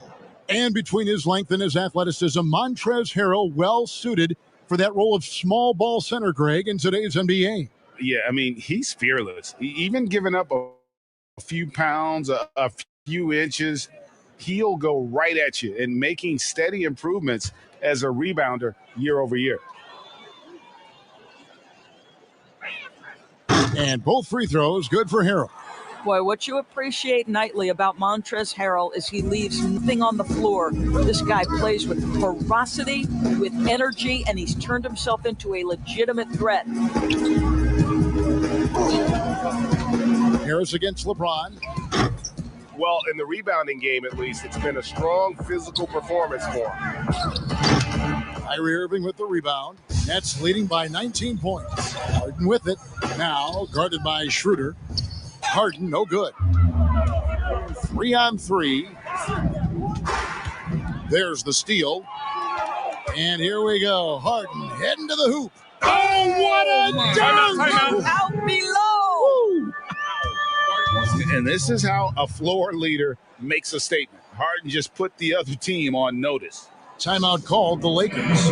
Ray, compare the times when you played as an NBA player with a lot more contact and a lot was let go on the floor to what we're seeing now. And there seem to be a lot of whistles, a lot of stoppage of play. I mean, there's no doubt about it.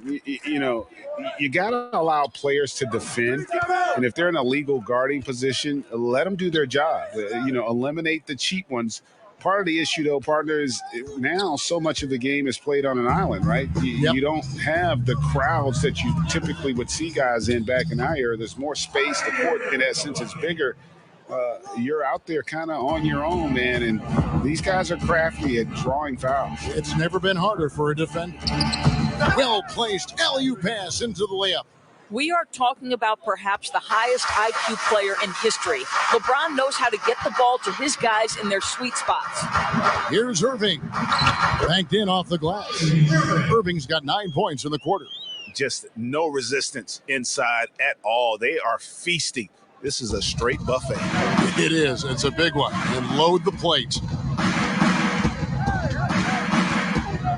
Schroeder surveying the floor. Good D by Irving. And it's Irving with the ball for Brooklyn. Harden and the jam by Harden. And ever since halftime, they played precision basketball offensively. I got to believe that's something the coach talked to them about at the halftime. They have valued each possession. For three, Caldwell Pope buries it from three-point range. This is as pure a shooter as there is. You've got to stay connected or it's a problem. To the inside. Here's Claxton, and the officials call a traveling violation. Yeah, another turnover. The guys on the whole, I think they've done a great job of running their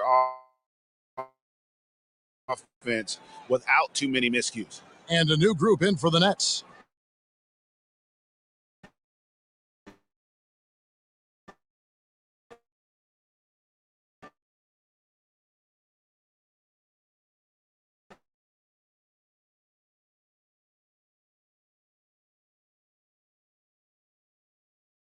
Jeff Green is checked in for Aldridge.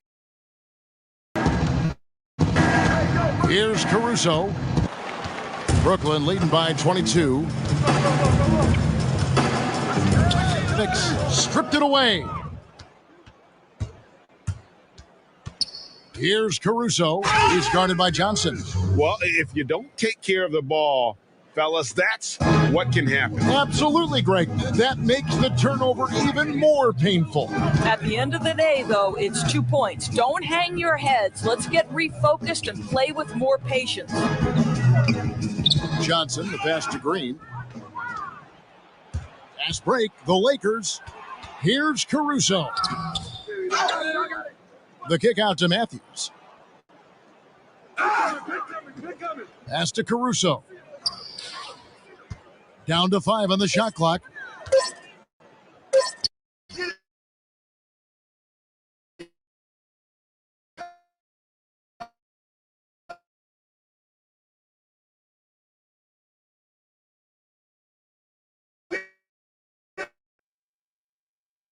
Five-point lead. Fader on the way. They kick it out to Green. The dish.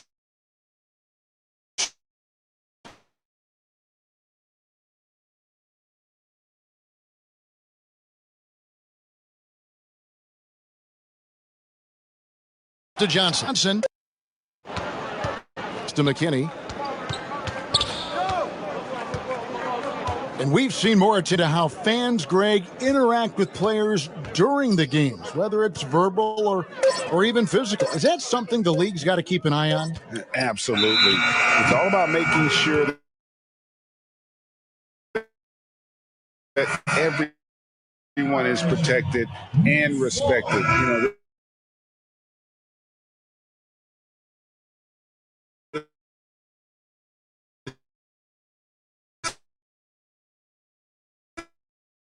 this is entertaining. Want to have things out there. Timeout called the Nets. For viewers, timeout's a chance to check your phone, grab a drink, but for the teams, it's all about business. Well,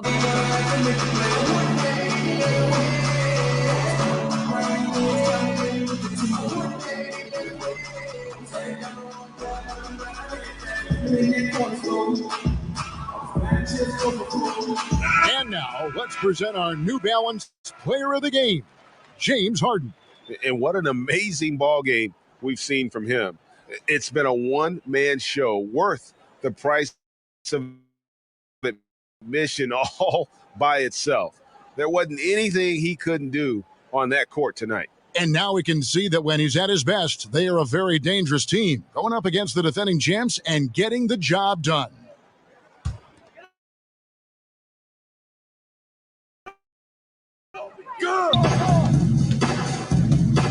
Here's Irving, and they call the foul, so he's got the and one chance here to make it a three-point play. Well, you love that they've been able to rely on him time and time again. You love the effort here late.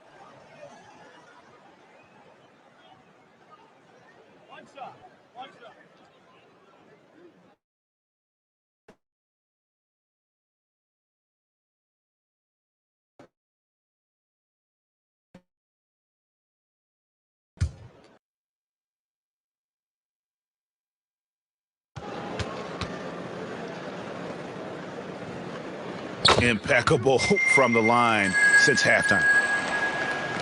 And here is Los Angeles now. Ridiculous group. They simply can't get over the hump.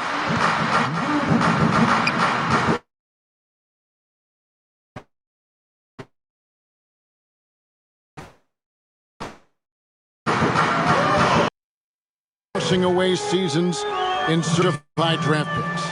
Has enough been done, you think, in that regard? Yeah, the idea of a play-in that's a tough one, isn't it? For the last few playoff spots, I think that's a good idea, actually.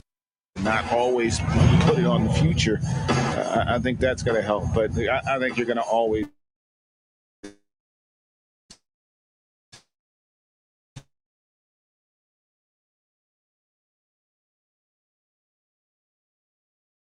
have a little bit of that move.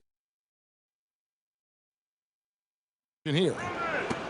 And Davis wide open. He shoots. And a miss there on the triple.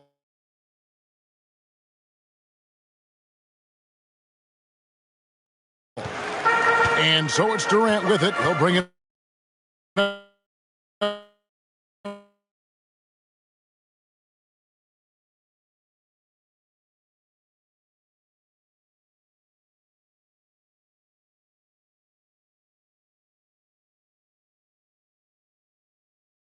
For the Brooklyn Nets, trying to go for an action there to stop it. Irving with it. Back to James. He dishes it to Drummond, and it's Drummond with the jam. Great game for him. Double-double now. 10 points and 11 rebounds. With a large frame and a willingness to get physical, Drummond's a relentless rebounder. Irving for three. The shot that time, not on target. And the Lakers going the other way now. James wide open. The shot's good on the assist by Schroeder. Schroeder's got his 6th assist on the night. Brooklyn leading by 19 points. Harden outside. Back to Irving. shooting foul. As the whistle blows, he'll shoot 2 free throws.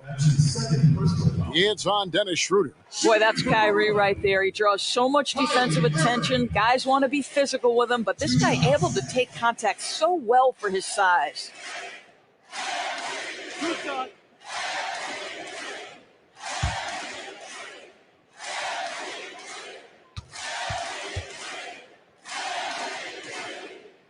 That free throw good from Kyrie Irving. Greg, we're seeing the game evolve. We're seeing more and more big men displaying perimeter skills. Do you like that, or is there a part of you that misses those days when it all played out inside the lane in a very condensed area? Listen, Kev, I think the game has kind of evolved on from the impact that the bigs had on the interior, but not the impact that they're having on the game. The reality is the game just doesn't stand still. And now as a big, you've got to have far more versatility. You got to be able to play in space. And as a fan, I just find the game to be more appealing to watch with the freedom of movement, the flow, and more of the skill set being put on display. I agree. Nets leading by 21. And one team is just completely outclassing the other tonight. Spirited performance, and it really ignited what is turning out to be a monster win here for the Nets. As one-sided as it gets today, you know, there were some dominant moments in about every facet of this game for that team. Yeah, I mean, Kevin, it's hard to think of what didn't go right for them. Game planning by the coaches, execution by the players, everything was just on target. And it'll go down as their first official win of the new year. Really, they had their number this season. 2 wins, a home win and an away win. And one of the key components to this victory, if not the biggest, was the incredible performance for James Harden. Efficient productivity. You love what this guy has given to you on the offensive end. Fouled in the act of shooting. Gets the bucket anyway, so a 3-point play chance for him. That sends Kyrie Irving to the free throw line. Wesley Matthews picks one up.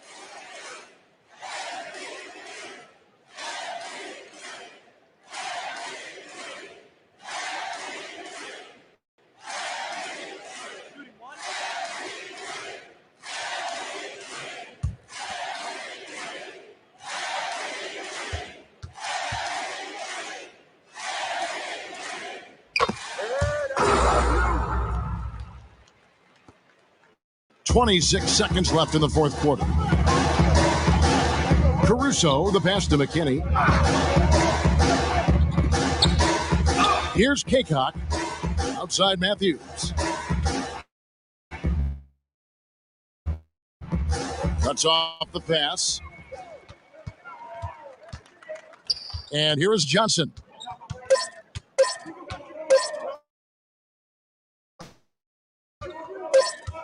They won this game going away. They were the better basketball team by far tonight. And you got to commit